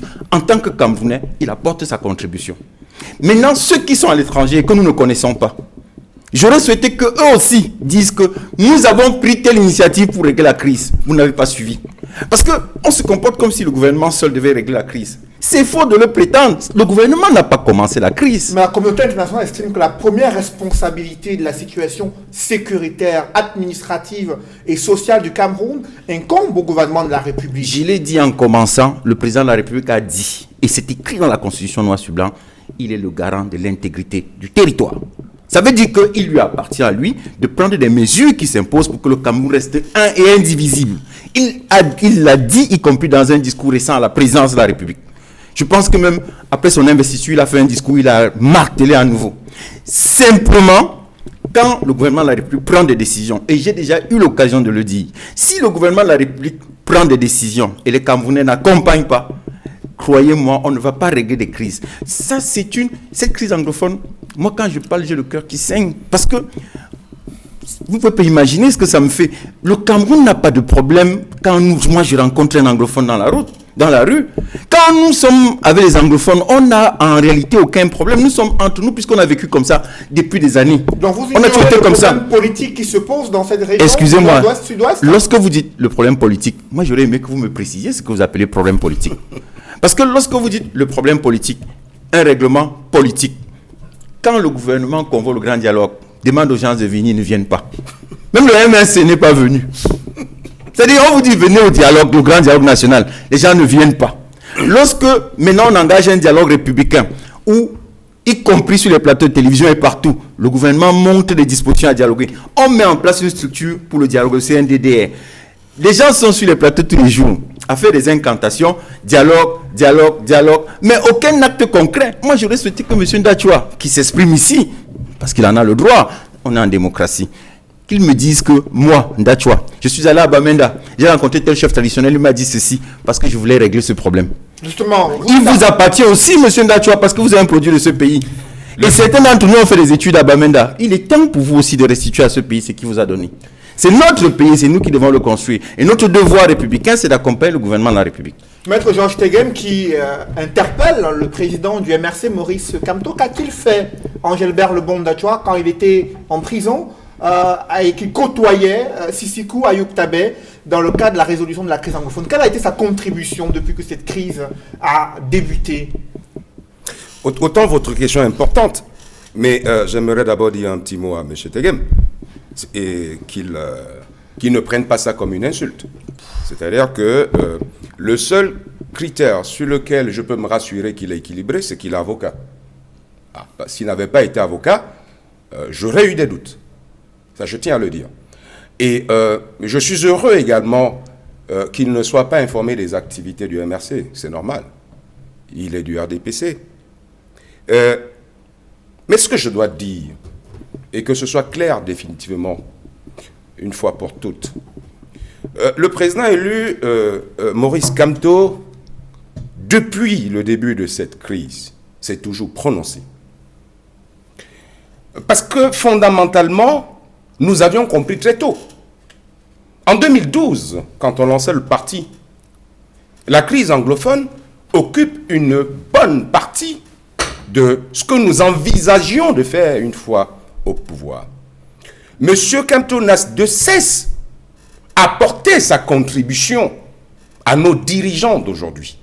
La dernière encore, c'était le 5 juillet, il y a quelques jours, où nous proposions, au-delà d'un ensemble de mesures urgentes, notamment le cessez-le-feu, notamment le fait que l'armée se retire des zones de conflit aujourd'hui, notamment le cantonnement des éléments armés qui ont pris position contre nos forces de défense. Et même on est allé plus loin. On a demandé la création d'une commission chargée de la question anglophone, avec, en proposant même d'ailleurs qu'il y ait un président anglophone et un vice-président francophone de cette commission. On a proposé la mise sur pied des sous-commissions de vérité, justice et réconciliation, où il y avait des sous-commissions des urgences humanitaires, et une sous-commission même pour préparer un véritable dialogue inclusif. Mais M. Tegem, voyez-vous, sauf si vous voulez aujourd'hui nous remettre le pouvoir que vous nous avez volé, vous voyez bien que nous ne pouvons que proposer. Nous ne sommes pas aux affaires. Qu'est-ce que le président Maurice Kamto peut faire d'autre que proposer? Mais comme vous, aujourd'hui, vous manquez certainement d'intelligence pour comprendre, et on le dit depuis le départ, pour comprendre que pour arriver à une paix durable, ce n'est pas forcément une paix pour la paix, à une paix durable, il faut qu'on passe par toutes ces différentes propositions qui ont été formulées par le MRC et ses alliés à travers le président Maurice Kamto. Si vous pensez aujourd'hui qu'on n'a pas suffisamment fait, c'est très simple. Vous remettez cette fameuse victoire volée au lendemain du 7 octobre et que tout le monde a vu en Mondovision lors du contentieux post-électoral. Alors remettez-nous cette victoire et vous verrez comment est-ce qu'on règle ce type de crise et qu'on n'a pas besoin de la laisser s'enliser pendant 4 ans. Et parmi les recommandations faites lors de ce grand dialogue national figure l'accélération de la décentralisation.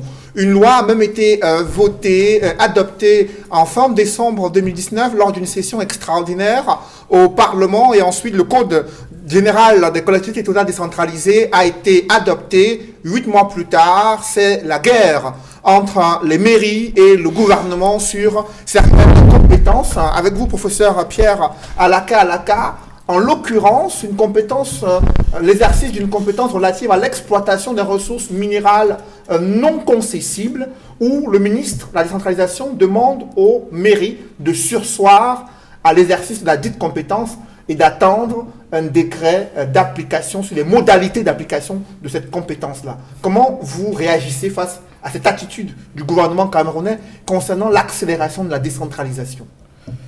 Ma réaction est simple, elle est connue, c'est que le gouvernement n'a plus honte. Il est difficile de comprendre qu'un ministre de la décentralisation, dont le poste a été créé uniquement pour s'assurer que les questions de la décentralisation vont être maintenant effectives. Et d'ailleurs, une des résolutions qui sortait de la résolution du problème anglophone, qui arrive et qui remet en cause un code. Je voudrais préciser qu'il y a une différence entre un code et une loi.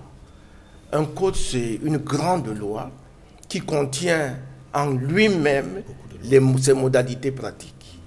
Et il n'a pas besoin d'un décret d'application. Il a simplement besoin des mesures qu'on appelle une doctrine administrative pour éclairer un certain nombre de passages qui paraîtraient flous. Parce que s'il y a un problème d'interprétation, c'est de la compétence du juge et tous les avocats le savent. Donc, on n'a pas besoin d'un décret d'application pour appliquer un code. Un code, je ne sais pas si le code de la route a un décret d'application. Je ne sais pas si le code général des impôts, pour parler de mon métier, a un décret d'application. Il y a des petites circulaires qu'on met pour éclairer un certain nombre de points obscurs. Et dans le cas d'espèce, parlant de la décentralisation, j'ai dit que j'avais honte à la place du ministre de la décentralisation, qui prend un communiqué instruisant les préfets. Je me demande s'il a compétence même pour instruire les préfets de mettre un terme à une situation comme celle-là vis-à-vis des mairies, dans un domaine où la compétence des maires est établie par la loi promulguée par le président de la République. Je crois que pour ce genre de communiqué, c'est le Premier ministre qui aurait dû être compétent, parce que ça concerne deux ministères. Un ministère technique et un ministère de tutelle, qui assure la tutelle peut-être des collectivités territoriales. Et laquelle tutelle a été extrêmement amoindrie dans le nouveau code de la décentralisation. Je voudrais dire que ce qui pose problème dans notre pays, c'est le décret. Vous voyez qu'il revient encore là sous une autre forme. Ce qui pose problème dans notre pays, c'est la formation de nos administrateurs civils. Vous savez, en France, il y a une boutade qui dit qu'on a créé une école nationale. En réalité, c'est une école nationale des ânes et non de l'administration. Mais lorsqu'on arrive au Cameroun, on a créé une école nationale des ânes et des médiocres. La preuve, c'est que lorsqu'on sort de cette école brillant, on est mis de côté. Parce que les gars les plus brillants qui sortent de ces écoles, qui ont refusé d'être des ânes et des médiocres, qui se sont mis au travail, ne connaissent pas l'ascension sociale que les véritables ânes et médiocres connaissent. Bon, c'est tout ça est entre parenthèses.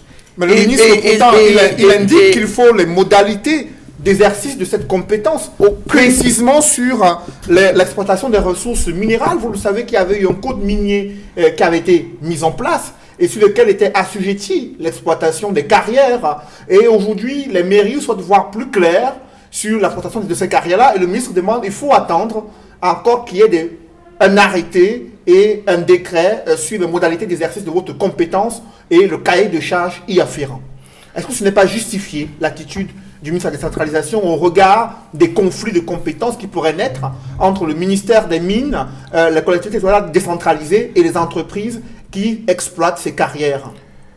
Cédric Dofélé, nous avons écouté dans ce pays des mots extrêmement durs et importants, où on dit que l'État est un monstre froid.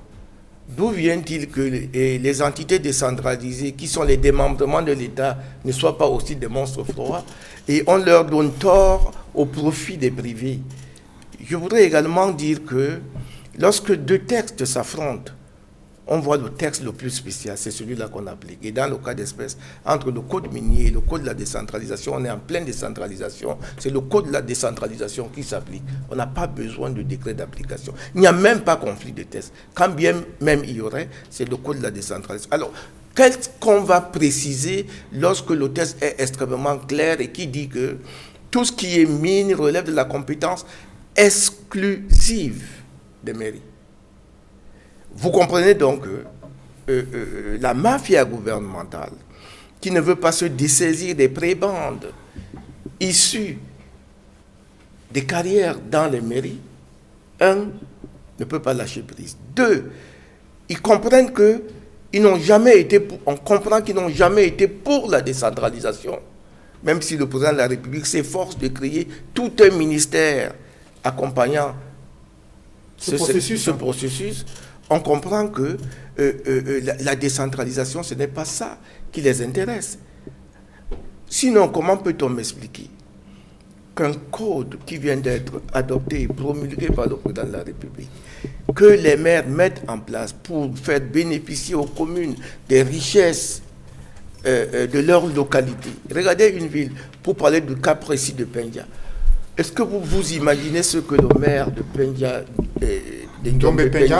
est capable de faire si ses carrières lui rapportaient au moins le 10e de ses revenus? Mais il va rendre Pendia Njombe un Eldorado. Et ça, on ne le veut pas. Parce que je voudrais encore dire ici que les gens que le président de la République nomme sont les premiers à être contre sa politique. Les véritables ennemis du Cameroun, c'est les propres collaborateurs du président de la République qu'on recrute au sein du parti de Georges. Justement, dans votre parti, Georges Teghem, il y a des carrières qui existent dans plusieurs collectivités territoriales décentralisées au Cameroun, et le ministre de la décentralisation demande à ces mairies de ne pas exercer cette compétence relative à l'exploitation des ressources minérales non concessives et d'attendre un décret, un arrêté depuis 8 mois, 9 mois que cette loi a été pourtant promulguée et adoptée au Cameroun. Qu'est-ce qui explique cette attitude de la part du pouvoir central à Yaoundé au moment où les mairies veulent saisir au bon les compétences que leur attribue le Code général des collectivités territoriales décentralisées? Moi, je pense que le problème est d'abord au niveau des mairies même. Mais permettez-moi, M. Noufeli, on m'a qualifié de déséquilibré. Vous savez, c'est suffisamment grave. Et tout à l'heure, il a poursuivi en disant qu'ils ne sont pas suffisamment intelligents. Moi, j'attendais que les non déséquilibrés, vous savez, ils savent tout. Ils sont les meilleurs. C'est vrai, il y a un agrégé de droit public et sciences politiques. C'est une valeur. Agrégé est une valeur. Aux jeunes, je dis, agrégé est une valeur. Mais lorsqu'un agrégé se trompe, vous devez dénoncer. Un agrégé ne doit pas venir dire, alors que le Conseil constitutionnel s'est prononcé, c'est-à-dire une institution républicaine qui a hold-up. Lorsqu'il le dit, il faut dénoncer. Lorsqu'il est agrégé, oui, faites des études, devenez agrégé, c'est une valeur. Mais lorsqu'il dit que le Conseil constitutionnel dénoncé, ça ne se fait pas. Alors le digne représentant du MRC ici, qui me qualifie, que je suis sûr que personne ne vous écoute, qui me qualifie de déséquilibré, je voudrais lui indiquer que j'ai entendu tout à l'heure ses propositions. Je n'ai entendu aucune solution politique. Il a même poursuivi, et je pense que là, le professeur va lui toucher un mot. Après, que l'armée doit se retirer. Mais monsieur, nous vivons à Douala avec le BBR. Monsieur, nous vivons à Yaoundé avec le quartier général. On vit à Koutaba avec le BETAP. Monsieur, l'armée vit avec nous, il n'y a pas de problème. Allez à Garoua, vous allez trouver les structures de l'armée. Donc ne nous dites pas qu'il faudrait que l'armée se retire de Douala. Douala n'a pas de problème. Ou de Yaoundé. Donc vous voyez que votre solution, en tout cas, je sais, vous êtes dans des incantations, vous n'avez rien proposé, alors que c'est le devoir aussi de l'opposition, c'est de critiquer et proposer. Vous n'avez rien proposé pour la crise anglophone et nous le tenons pour dit. Vous êtes en incapacité de gérer le Cameroun. La preuve, c'est que les Camerounais ne vous ont pas fait confiance. Ils ont fait un choix qui est leur choix, c'est le suffrage universel. Le président de la République a été élu et le Conseil constitutionnel l'a désigné. Il exerce les prérogatives. C'est difficile, nous le reconnaissons, ce n'est pas facile, ce n'est pas aisé.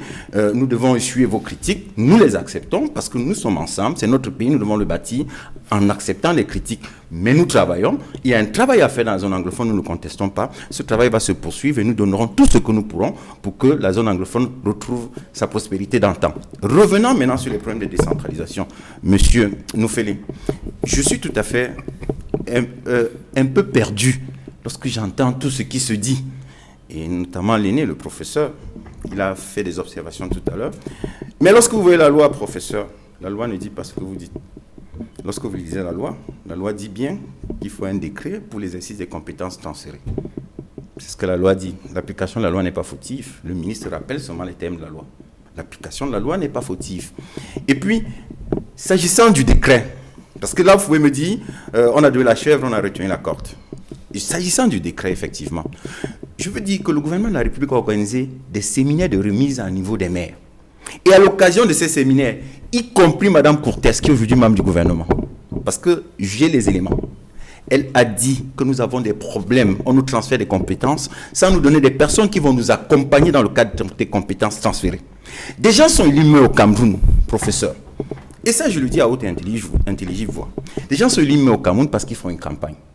Vous allez dans certaines zones, vous voyez un jeune gars qui, dans sa vie, vendait des tomates. C'est le seul dans le village qui a un CPE. Qu'est-ce qu'il fait? Il fait campagne, il gagne l'élection, il est maire. Lorsque vous lui dites que les principes que vous connaissez mieux que moi, les principes budgétaires, séparation ordonnateur comptable, il ne comprend pas. La preuve, c'est que ce qui se passe en Djombe-Pendia, c'est un problème de séparation ordonnateur comptable. Est-ce qu'il appartient à l'ordonnateur de poser les actes de recouvrement? L'ordre de recette est émis par le comptable. Comme l'ordonnateur, c'est, il engage la dépense, il liquide et il ordonnance. C'est-à-dire que engagement, liquidation, ordonnancement. C'est le rôle de l'ordonnateur. Le comptable, lui, il paye. En ce qui concerne la recette, c'est le comptable qui émet l'ordre de recette. Donc, ce qui se passe là-bas, moi je pense qu'il y a un problème de formation. Je pense que les maires gagneraient à attendre le décret, parce que le décret, certainement, tiendra compte des ressources humaines dans les mairies. Et il faut saluer l'action du gouvernement. Mais justement, ces magistrats municipaux, Maître Georges Teghem, déplorent la duplicité du gouvernement. À la fois dans le texte sur la décentralisation, il a indiqué qu'ils ont la compétence pour pouvoir exploiter les ressources minérales non concessibles. Et ensuite, cette disposition qui est mise pour dire qu'il faut attendre un décret. Cela fait 8 mois que les maires attendent ce décret. Pourtant, on a parlé d'accélération de la décentralisation. C'est ce que je vous ai dit. Et aujourd'hui, un maire à Doumbé-Pédia estime qu'il veut voir plus clair dans la gestion des carrières et qu'il souhaite que ces carrières lui rapportent davantage pour sa commune d'arrondissement. Pourquoi attendre depuis 8 mois sans mettre sur pied ce décret et attendre quand les maires s'en plaignent pour leur rappeler qu'il y a un décret à être élaboré et rendu public? Je vous ai expliqué au début de mon propos, M. Noufélé, qu'effectivement, vous deviez me dire qu'on a donné la chèvre, on a retenu la corde. Et je vous explique que pour que le décret entre en application, il faut qu'il y ait déjà une véritable fonction publique locale pour accompagner les maires. Le gouvernement de la République a pensé que les maires vont travailler avec les structures spécialisées de l'État sur le terrain. Mais il y a des mairies au Cameroun qui n'ont pas de structures spécialisées sur le terrain. La ville peut-être de Doumbé-Pédia, je ne sais pas s'il y a un centre des impôts là-bas. Le professeur me le dira tout à l'heure. Nous sommes dans le département du Mungo, vous savez, la région du littoral. Bon, il y a des services déconcentrés de ce ministère des Mines, de l'industrie et qui vous avez poursuivi même vous-même. Vous avez dit au professeur, il y a le code minier et il y a le code de la décentralisation. Lui, il a parlé du spécial des Rouges au général. Ce que je peux comprendre. Mais moi, je pense que le gouvernement de la République a bien fait de mettre en place, puisqu'il ne faut pas insulter l'avenir, la National School for Local Administration à Buea. Il me semble que, moi je pense que, à l'occasion des prochains examens ou concours qui seront lancés pour le recrutement du personnel à fonction publique dans cette école, on va former des gens qui vont travailler dans la local administration. Parce que, M. Noufélé, lorsque vous parlez du Cameroun, ne vous comportez pas comme si le Cameroun c'est Douala et Yaoundé. Le Cameroun a des maires dans des zones rurales. Et quand on les convoque pour des formations à Yaoundé, ils ne connaissent parfois pas les règles de la comptabilité publique. Les règles de la comptabilité publique sont très particulières. J'ai un professeur ici qui est fiscaliste, qui aura l'occasion tout à l'heure de me compléter. Mais là, on parle d'exercice d'une compétence qui leur a été transférée. La loi dit que dans l'exercice, le Premier ministre doit prendre le décret pour préciser, parce qu'effectivement, dans l'exercice de compétences, il peut avoir des compétences croisées, comme vous aviez dit tout à l'heure, en matière de code minier et les compétences transférées. C'est pour ça qu'il faut le décret, et je pense que le décret tarde à sortir, parce que il faut se rassurer que le décret sera en cohérence avec les textes qui peuvent se croiser et permettre aussi que l'on forme un personnel qualifié pour accompagner les maires dans cette œuvre haute, exactante, mais vraiment très difficile parce qu'on pense que gérer une mairie est facile. Maître Georges Tegem, après vous, professeur Pierre Alaka, vous avez suivi les précisions qu'il donne sur la nécessité d'attendre à la fois la formation des fonctionnaires sur le plan local et également la nécessité de bien se rassurer qu'il n'y a pas de chevauchement entre les différents textes qui existent et qui régissent le domaine des mines et les collectivités territoriales décentralisées au Cameroun. Georges, depuis le début et d'ailleurs tout le temps que je l'écoute, il est resté quelqu'un de sérieux. Mais là, je comprends qu'on chasse le naturel, il revient au galop. Non, Georges, la décentralisation existe depuis 1996. Ce que vous dites là aurait dû déjà être fait, parce que depuis 1996, on dit que ça se mettra en place progressivement.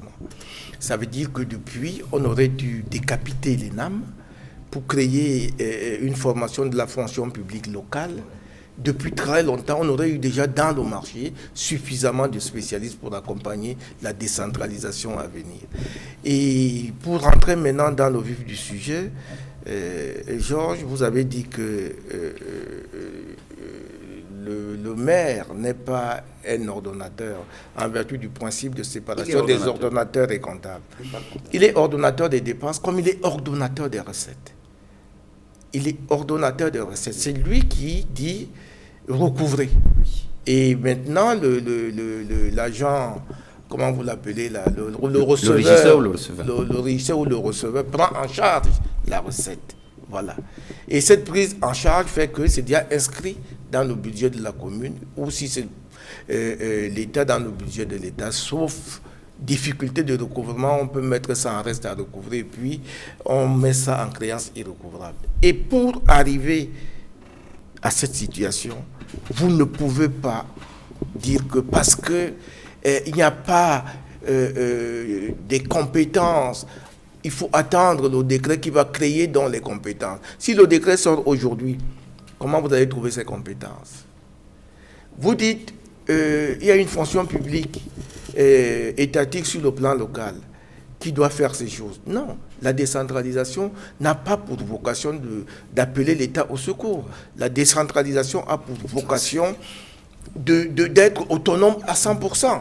Et pour répondre à votre question, dans cette zone-là, il y a un chef de centre des impôts en Banga qui couvre la zone. Et à Pendja, il y a un chef de bureau des impôts.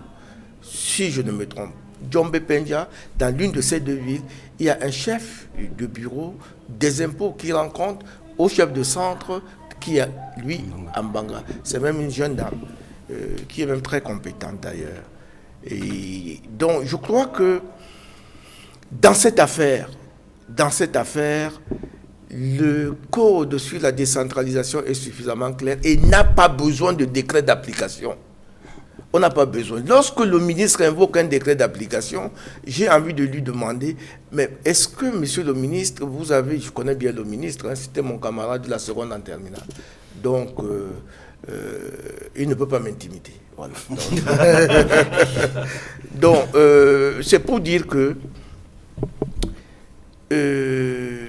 lorsque l'État met en place un code, ce code est d'application immédiate si et seulement s'il a été promulgué par le président de la République. Et là, il a été promulgué. J'ai donc envie de demander au ministre si le décret d'application pour ce code est si valable et si important, pourquoi n'a-t-on pas attendu l'élection des maires de ville pour mettre en place maintenant ce code sur la décentralisation? Je crois que les maires de ville et bientôt les conseillers régionaux vont être élus sur la base de ce code de la décentralisation. Oui, tout à fait. Est-ce que vous pouvez me garantir qu'il y aura un décret d'application pour ça? Je ne pense pas.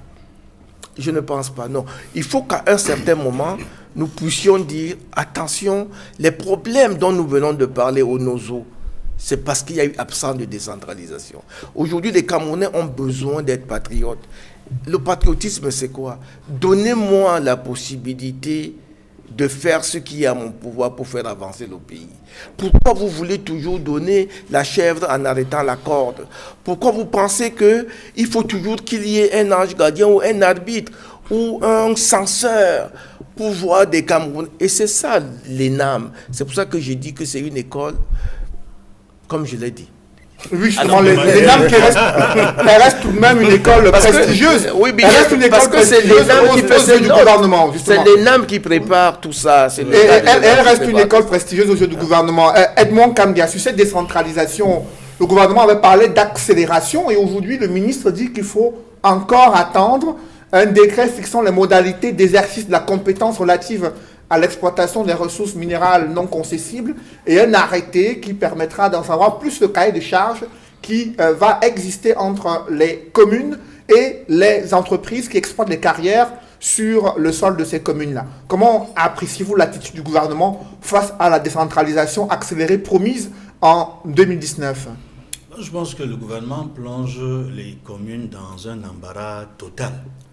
Parce qu'on ne peut pas annoncer quelque chose et ne pas faire en sorte que ce que l'on annonce soit conforme à la réalité, pour utiliser une expression chère au porte-parole du gouvernement. Quand je le dis, c'est parce que depuis le grand dialogue national et ses recommandations et les efforts de transformer les recommandations en loi, y compris la loi portant code général des territoires, des collectivités territoriales décentralisées, on s'attendait à ce qu'il y ait cette accélération de la décentralisation. Parce que l'actualité portait sur l'accélération de la décentralisation parallèlement aux forces de l'opposition et de la société civile qui estimaient qu'il faut aller plus loin que la décentralisation, aller au fédéralisme. Il y a eu ce gros débat qui n'est pas soldé jusqu'à ce jour. Et ce qui se passe aujourd'hui sur la mise en œuvre de cette loi qui a été adoptée à l'Assemblée nationale, c'est que le gouvernement joue dans la contradiction. C'est-à-dire qu'elle dit une chose et son contraire. Elle dit, oui, après le grand dialogue, on va transformer les recommandations en loi, on va les appliquer, on va les mettre en œuvre et ça va résoudre beaucoup de problèmes. On a même créé un ministère chargé de la décentralisation pour accélérer la décentralisation, comme le disait le chef de l'État, accélérer la décentralisation. Mais plusieurs mois après, on se rend compte qu'on ne peut pas appliquer un texte qui a été adopté, qui a été promulgué par le président de la République. Ça me rappelle d'autres textes qui n'ont jamais connu, parce que ce texte dit clairement qu'il faut un décret pour le mettre en œuvre. Pourquoi attendre tout ce temps, plusieurs mois après, et attendre que certains maires de communes soient confrontés à la situation pour pouvoir mettre le débat sur la place publique? Je voudrais rappeler que ce n'est pas la première du genre. On a eu, sous le premier ministre chef du gouvernement, Yann Philémon, qui a eu d'autres fonctions aujourd'hui, il y a eu un débat sérieux sur une autre loi qui habilite les communes d'arrondissement à gérer les marchés qui sont sur leur territoire de compétence. Et le Premier ministre, dans ce cas d'espèce, a sorti un texte pour préciser que ces marchés-là doivent être gérés par les communes. Et nous nous souvenons qu'il y a eu un gros débat ici à Douala par rapport au marché central qui, selon le texte du Premier ministre, habilite la commune d'arrondissement de Douala 2e à être celle qui gère le marché central. Et il y a eu des batailles, un bras de fer avec l'ancien délégué de la communauté urbaine de Douala sur cette question. Mais le texte était clair du Premier ministre qui donnait la possibilité à la commune d'arrondissement de gérer ce marché. C'est pour vous dire que ces problèmes ne sont pas nouveaux, où on attend un test d'application ou une circulaire qui est claire, mais même lorsque la circulaire arrive, lorsque le test arrive, on n'arrive pas à l'appliquer à cause des mafias qui, au niveau de ce qu'on appelle aujourd'hui la commune de ville, j'espère que les nouveaux patrons des communes de ville ne vont pas se comporter comme les anciens délégués du gouvernement sur cette question-là. Maintenant, j'ai dit que ce problème n'est pas nouveau. Je prends cet exemple-là. Je peux encore en citer un autre par rapport à l'article 66 de la Constitution du 18 janvier 1996 qui annonce la déclaration des biens et avoirs des élus, des ministres, du président de la République, de tous ceux qui gèrent les crédits de l'État. Jusqu'à ce jour, on attend la mise en œuvre de ces textes importants qui va clarifier beaucoup de choses sur la scène politique au Cameroun et l'assainissement des finances publiques. Qu'est-ce qui manque? C'est un décret, c'est un texte d'application qui doit être signé par le président de la République pour mettre en place la commission de réception des déclarations de biens à avoir des ministres, des élus, députés, maires et autres. De 1996 à 2020, vous savez combien d'années c'est? 24 ans. C'est 24 ans, c'est beaucoup d'années. Pourquoi attendre tout ce temps?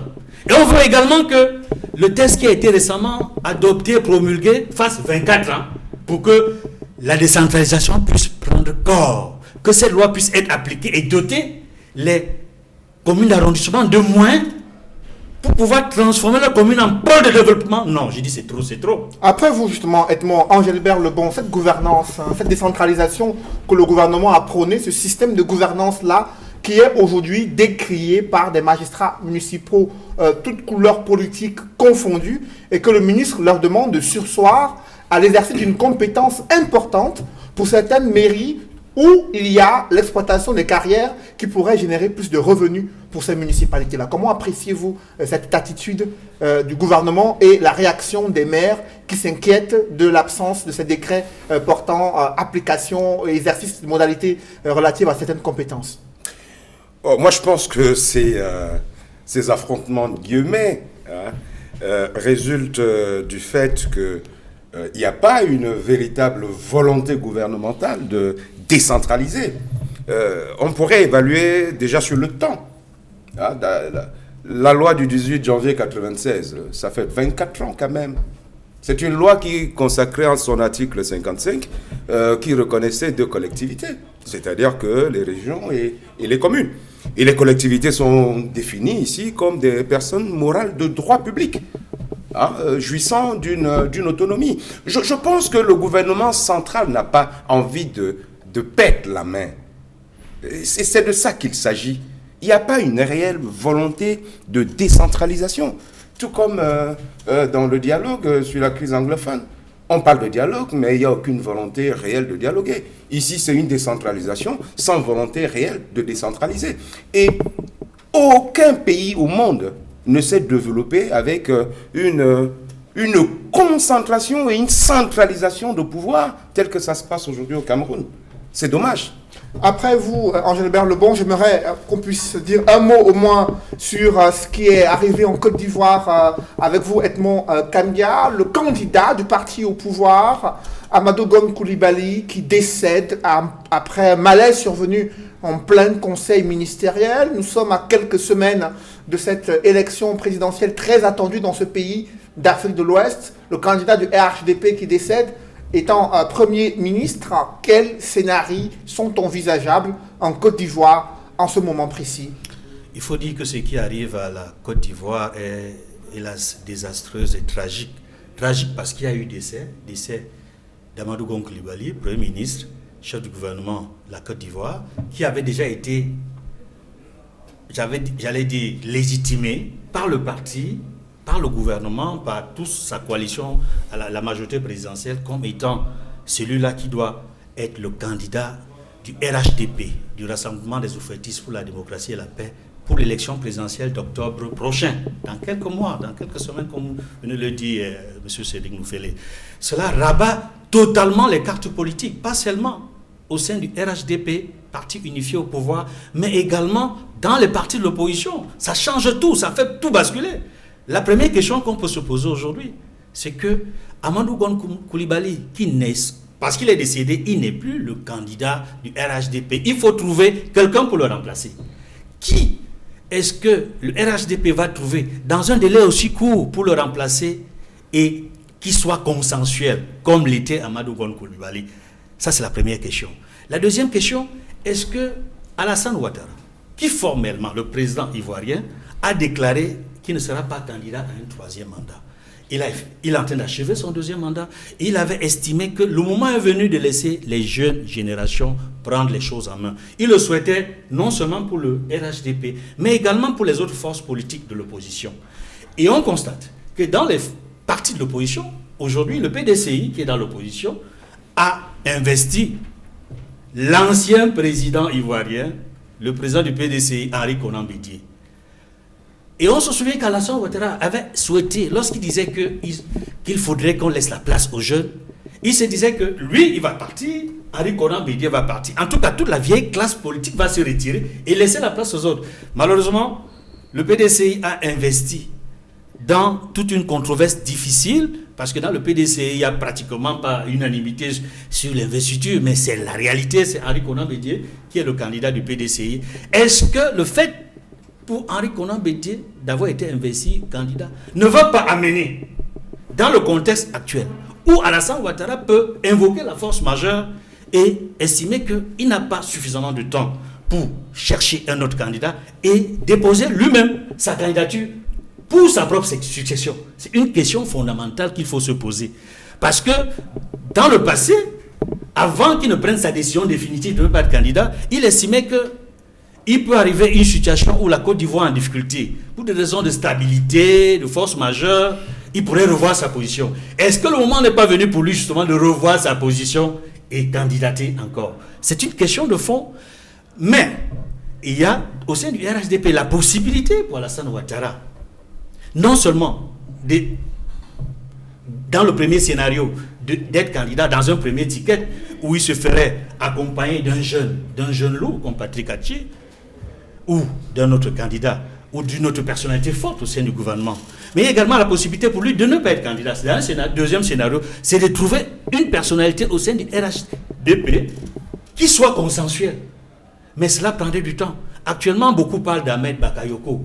Mais est-ce qu'il peut, dans un délai aussi court, obtenir autour de lui tout le soutien nécessaire, non seulement dans son parti, mais également, j'allais dire, dans les partis alliés ou au sein de la classe politique? Ça va être très difficile. Parce que Amadou Coulibaly avait cet avantage d'être quelqu'un qui est aimé, qui est consensuel. Quand je dis consensuel, ce n'est pas seulement dans son parti, mais même dans la société civile, même au sein de l'opposition. Vous savez que Amadou Coulibaly a travaillé avec Laurent Gbagbo. En 92, en 2002, je crois qu'il était ministre de l'Agriculture en Côte d'Ivoire. Donc, c'est quelqu'un qui était déjà accepté.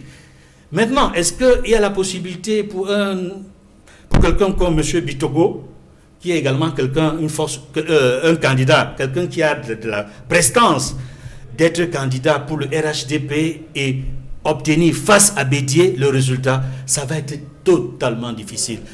Les semaines, les mois qui viennent nous amèneront à savoir si Alassane Ouattara va changer d'avis ou pas. Messieurs, c'est la fin de cette émission. Merci à vous, Angelbert Lebon-Dachoua, d'avoir participé à ce débat. Merci également au professeur Pierre Alaka d'être venu sur dimanche. Merci à vous, maître Georges Teghem et Edmond Kamga d'être venus sur le plateau Droit de réponse. Mesdames, messieurs, merci d'avoir suivi et merci de rester sur Equinox Télévision.